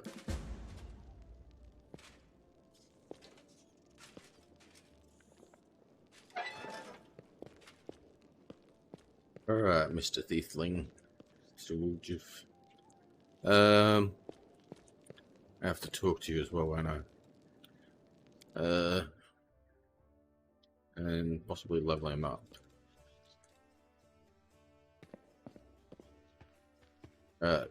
First, oh no, you don't need to level him up. He comes at the same level at the moment. I will give you this sword, though.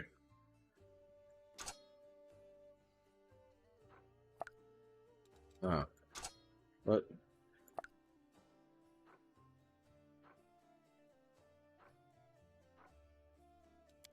Can't do. Oh wait, I'm trying to do a different spot.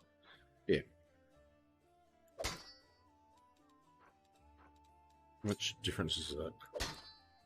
6 to 9. Yeah. Keep the fast dagger in the other offhand. That's the offhand, isn't it? Yeah. Main hand. Yeah. Offhand.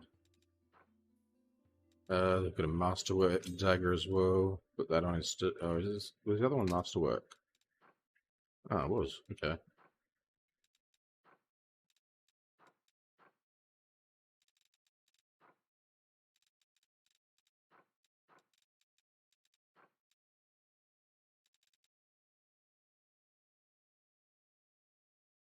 What was I going to spec him? I've got a thing here for him also.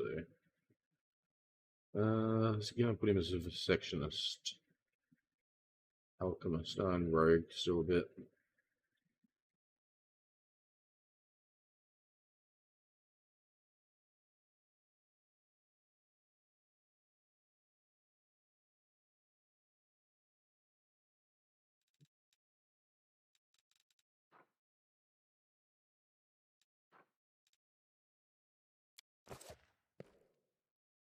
Alright, save and talk to you. Get this conversation done too. Woljif gives you a friendly wave. Hey, Chief. Wanna talk? I want to know more about you. How much is more?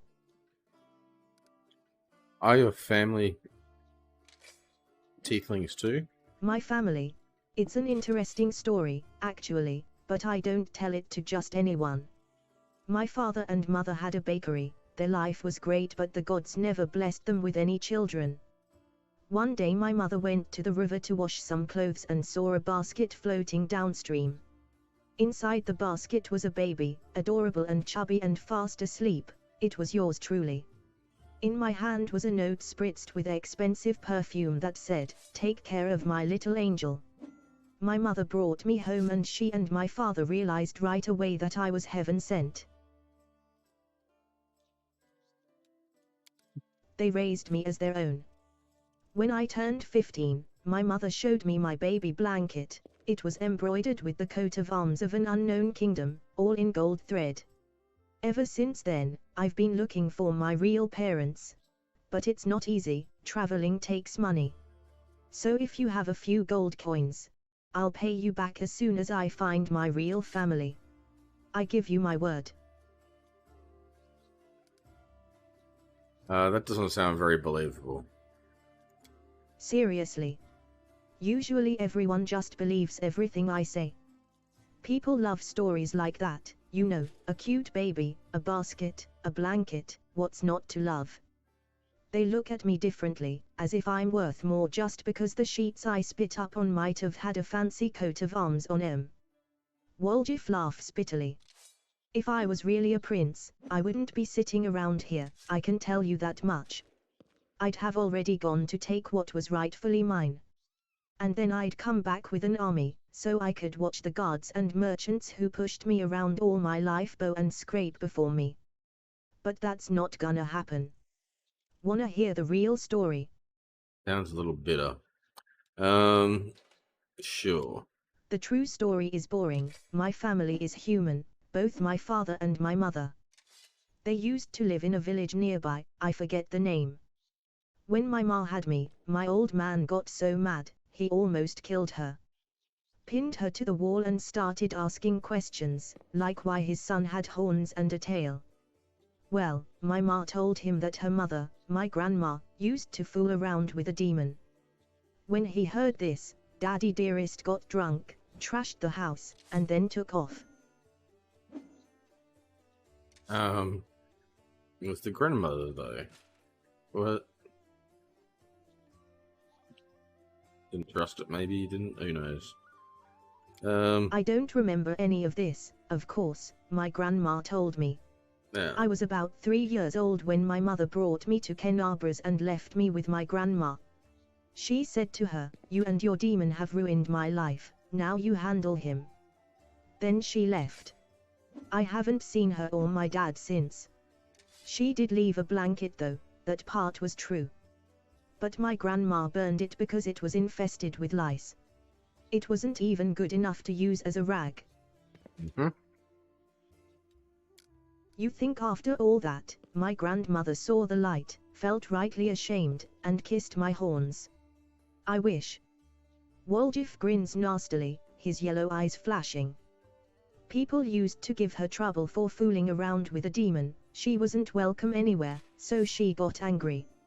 Normal kids get bedtime stories, see, but the only tales I got told were how my dad was worthless, my ma was a slut, and I was demon spawn that no one cared about.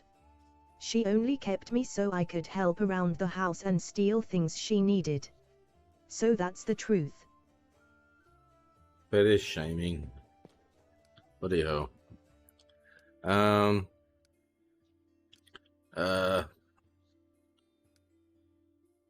Tell me the real story of your family.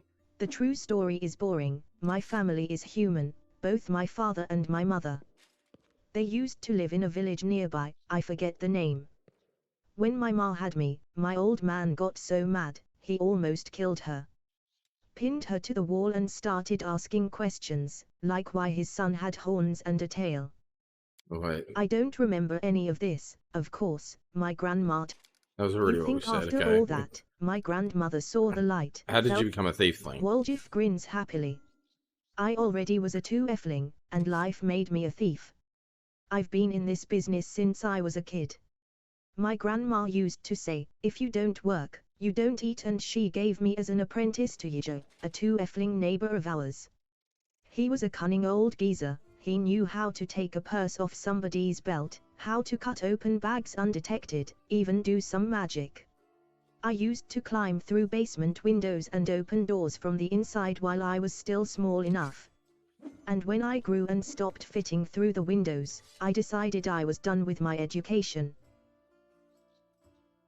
Okay. I repaid my grandma for everything she'd done for me, which was absolutely nothing. Why would I feed her if she wasn't bringing me any money? If you don't work, you don't eat. So I took off. I got bored of my teacher too, but when I as much as hinted at leaving, he said I owed him for my education.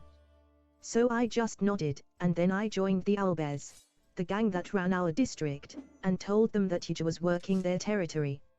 I don't know what happened to him, but I stayed with the Owlbears. Then their leader started giving me the cold shoulder. I did steal from him, but never that much. So I had to rat them out to the gods. Then I joined the Golden Hands. That was a good time, rich pickings. I would have stayed with the Golden Hands, but the Northmen promised me a bigger cut if I told them where the Golden Hands kept their loot. I'm no fool, of course, so I told them. After that I only had one option, to join the Northmen. And then the family came. At first, no one took them seriously, calling them Tieflings and all that, but I felt it right away. They had power behind them, and they had more money. I'm always on the winner's side, Chief, that's why I joined the Tieflings. And right on time, some thugs came from the capital and made the Northmen leave. The ones who survived are in the family now too. Tell me about the Tieflings. All right. I won't tell you everything, mind, but I can tell you a little. The Tieflings are Mendevian thieves. The gang was started in Mendev's capital by someone or other, and soon after they'd spread all over Gularian. They're also called the family. You know why? Because us Tieflings are easy to spot. Wherever we go, guards always hassle us, asking, "Are you lost or summit, Hornhead?" We usually say we're visiting family. And if they say, "Oh yeah," you give them the name of a local tiefling, who confirms everything, even if he's never seen you before in his life. That's why we're all brothers and sisters. Tragedies that come from racism. There are rules, who does what, who gets what cut. I won't say it's a lot, but they make it worth your while. They'll even heal you if you take an arrow. But the biggest no-no is this: you don't steal from the family. If you don't contribute to the shared pot, you'll get the cold shoulder, you won't be treated like family no more. And then everyone'll hear that you went to visit some relatives who have a farm someplace. My best guess. The farm is in some underground well beneath Kenabras where they breed grave worms. Heck, if Sister Kirismia, our boss, looked the other way more often, I'd really be able to spread my wings.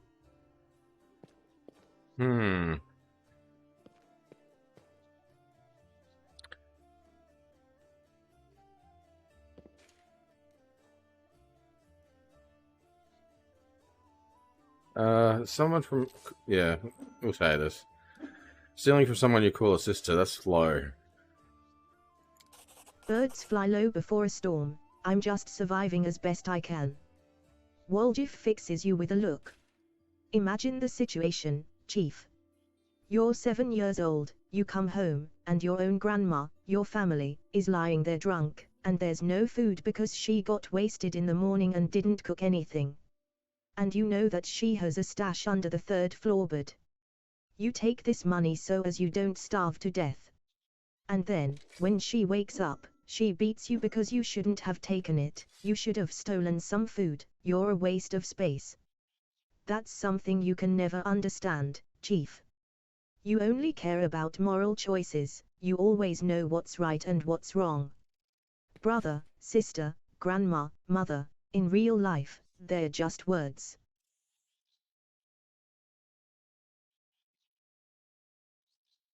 A lot of political things here.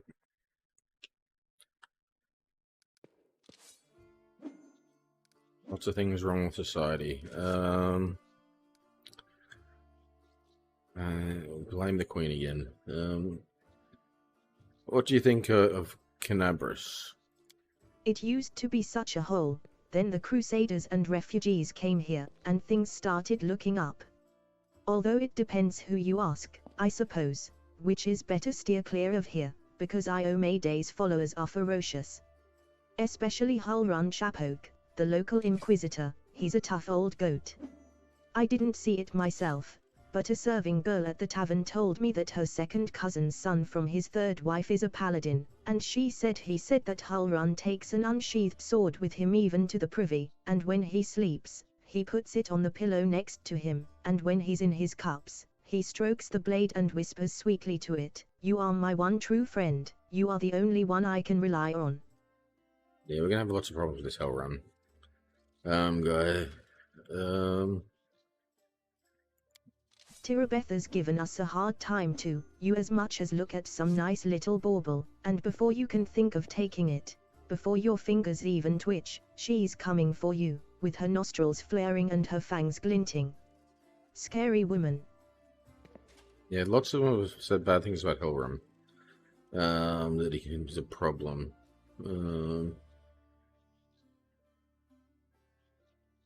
How he... Yeah, an inquisitor. But even she's better than Sister Kirismia, our boss here in Kenabras. By our I mean the Tieflings' boss. If you get caught by Tirabeth, it's all out in the open, you go to prison or you end up as worm food. But if you step on Kirismia's toes, poof. You're gone. Just like that. No one ever sees you again. All you'll hear is, "He went to the family farm," even though he's never had a family or a farm.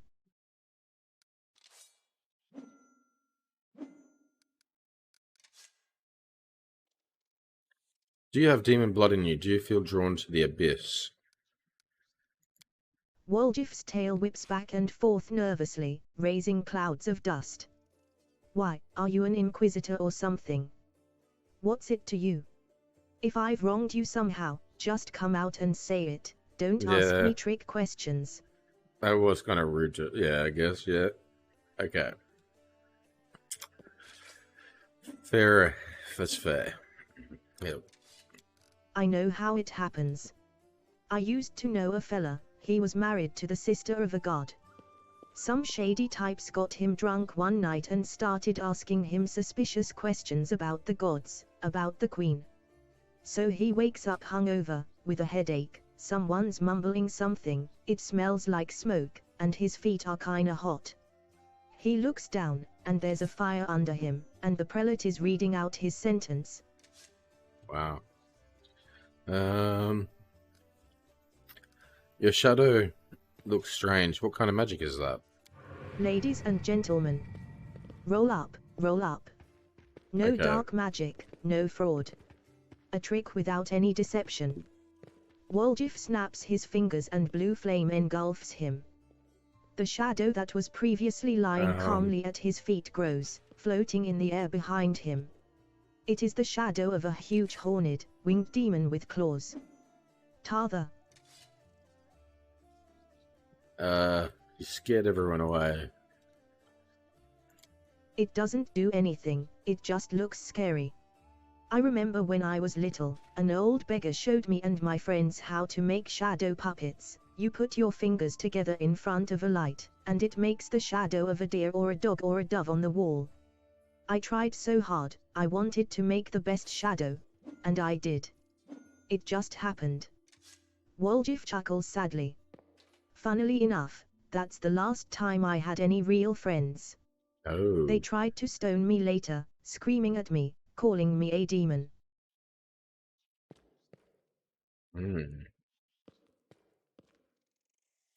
A 2Fling is always a demon to these wimps. Even the lowest ranking drunken gnome thinks he's better than me, just because he hasn't got horns or a tail. The poorest beggar in the filthiest gutter thinks he's better than me. Most people would never show their shadow again after that first time, but I don't care. If stones start flying again, I'll just run, I'm used to it by now. But people are against gnomes as well. Yeah, it looks to me like it. It's a harmless illusion, but you shouldn't show it to anyone. People hate what they don't understand. I don't like it. Demon's magic is nothing to be proud of. Looks formidable. I like it. Wow.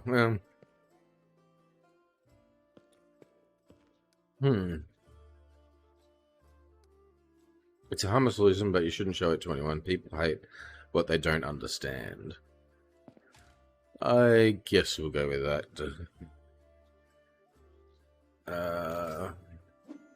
Kind of had to go towards lawful a bit more, but I don't like that. It's not too good to say to a companion, I guess. Yeah. The blue fire disappears and the shadow becomes normal again. Ah, you're one of those people who are always scared of what might happen. You're not wrong, though. You better not talk to me in public at all, or you'll get tarred with the same brush. What? I used to have a so-called friend, a human. Well, he hummed and hawed and then told me to steer clear of him. His neighbors didn't like me. Then I sent the Owlbears gang to his house, you know, just one last visit to pick something up. I'd taken a shine to this nice pair of calfskin pants he had. A good lad like him wouldn't have need of them anyway. He found me later and gave me a hiding for my troubles, but that's another story. Alright, I thought he was threatening me there for a second, I'm not sure. Tell me about your shadow again. Ladies and gentlemen, it doesn't do anything. A 2Fling is always a demon to these wimps. Even the lowest ranking. Enough, I want to ask you something else. Go ahead, Chief. Alright. Okay, let's talk later. Woljif shrugs. Whatever, You're free to do as you please.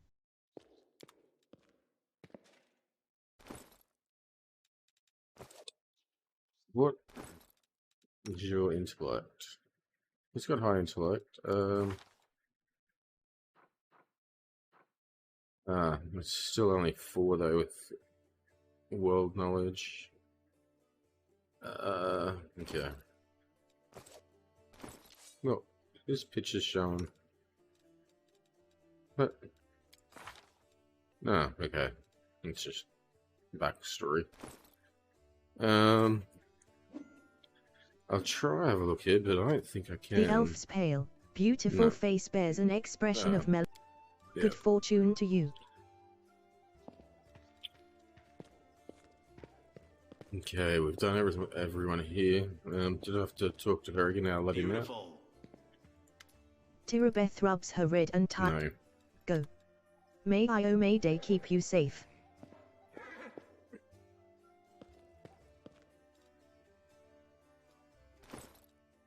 I got more shit to sell again. The huge albi.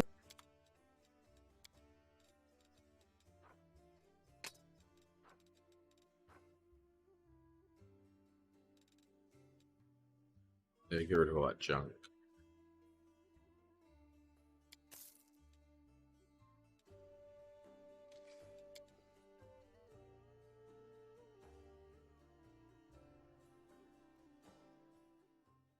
Oh, okay. Do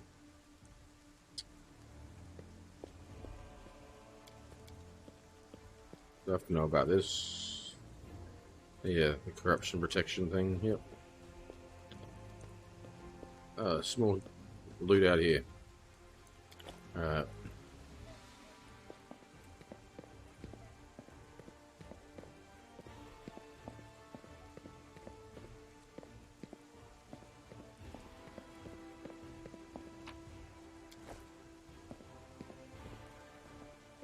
I'll eventually get to leave this place, but I'm making sure I talk to everyone. Get all the backstories currently available. Any missions that it needs to give me, so I don't have to spend as many days running backwards and forth and lose days for the timers.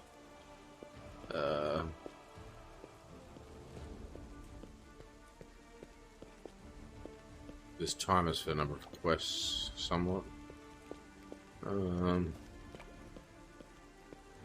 over this way. Yep. Now there's a vendor just here I gotta talk to, but I'm back to him after I've looted everything. Let's see what we can do.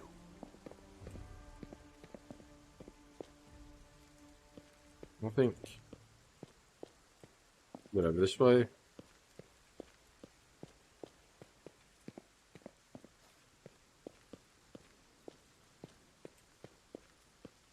It's everything. You sell this junk.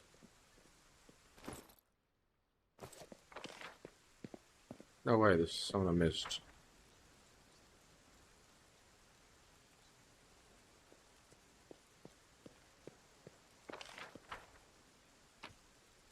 Yeah. Oops.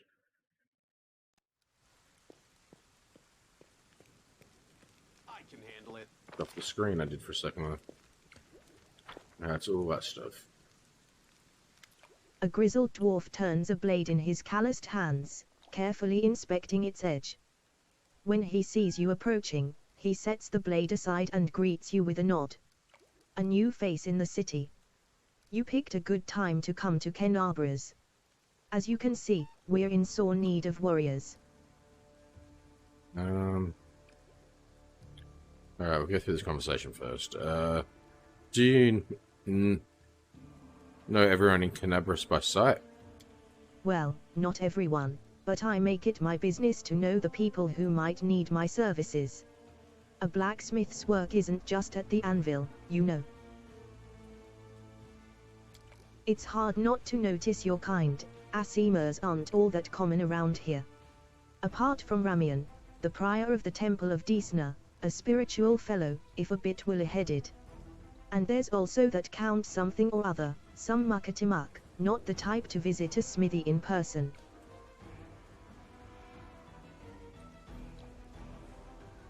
Are you Staunton's brother? Yep. Where he goes, I go. That's how we've always done it, even before the world wound. I forge the armor, he goes into battle and breaks it, he brings it back to me, and I repair it and make it better than before. Everything's changed since then, of course. But that part has stayed the same. How is Staunton to blame for the fall of Dresden? I've told this story so many times already. Well, telling it one more time won't kill me. The blacksmith sighs. Dresden was built after the First Crusade, back when it seemed like victory was ours for the taking, and that the demon invasion would soon be at an end. The population of Old Sorcerer was thoroughly diminished, and many of them hoped to see their hard fighting repaid with a small plot of unclaimed land. Dresden was a fortress built on all our hopes, and on Mendev's ambitions, though you're not supposed to say that out loud. What a city it was, Lunacow.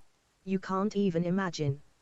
It was built by the finest engineers from the Five Kings Mountains. Queen Galfrey spared no expense. Dresden was meant to be the capital of the Crusade movement, a monument to its glory and a beacon of hope for all Gularian. Heroes were drawn there to seek fame and glory, and they came from all over. Taldor, Garrard, Teunshire, I couldn't list them all.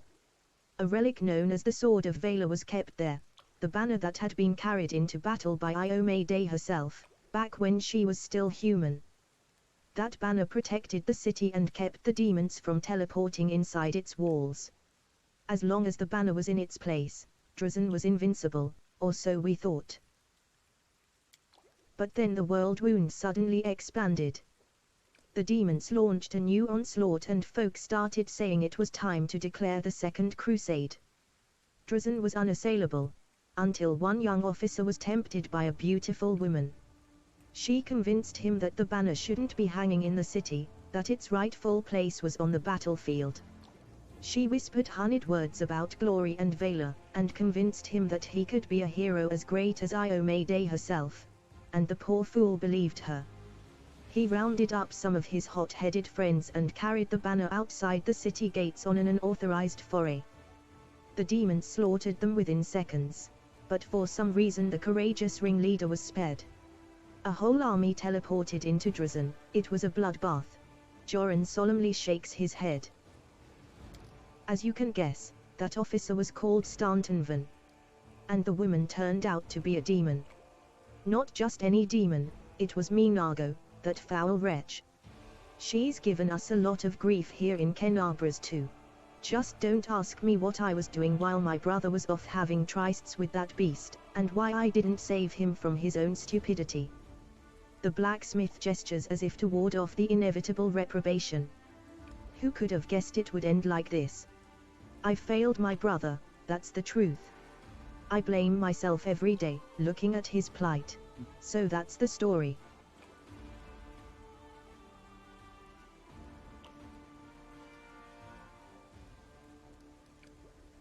Why do you have your forge here in the tavern yard? Wherever I am, that's where my forge is. A true master of any craft will always find the tools they need. I miss my old forge, of course, it's now just a pile of charred stone and metal. But I've still got my hands, and that means I can work.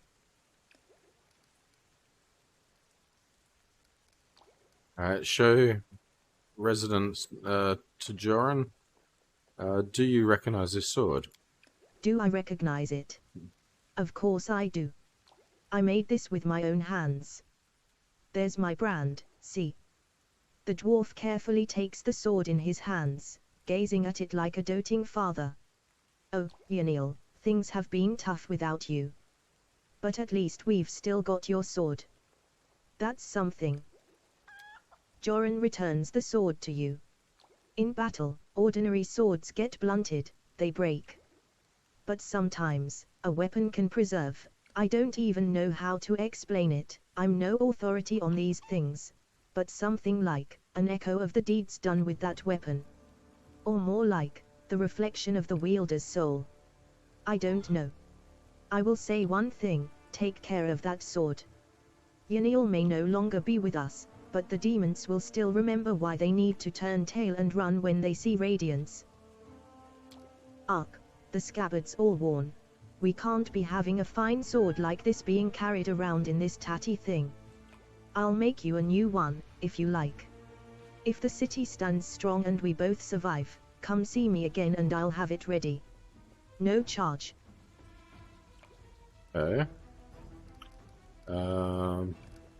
Show me your wares. Bulk sell. And everything I can give you. I 81 gold, but that's not too bad from just looting out here.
You already have them. Other guy. I don't need any more for now. Uh,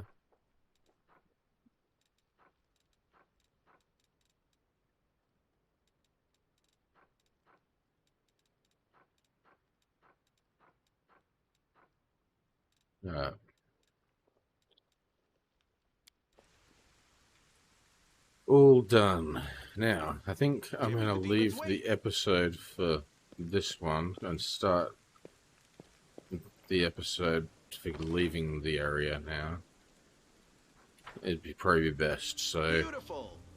I'll end right here and be back in a little while to do more.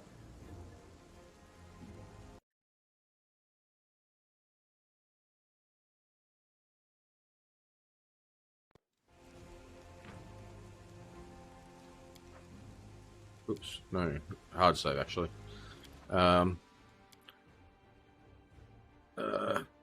Tavern.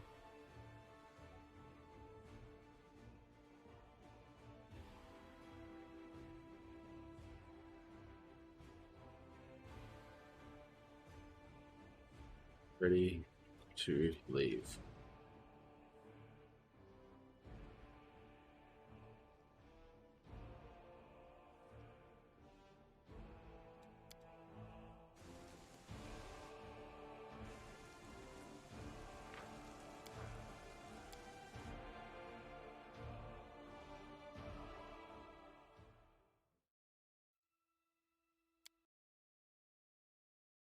Have some dinner now and then be back in a little while. Too bad, 4 hours.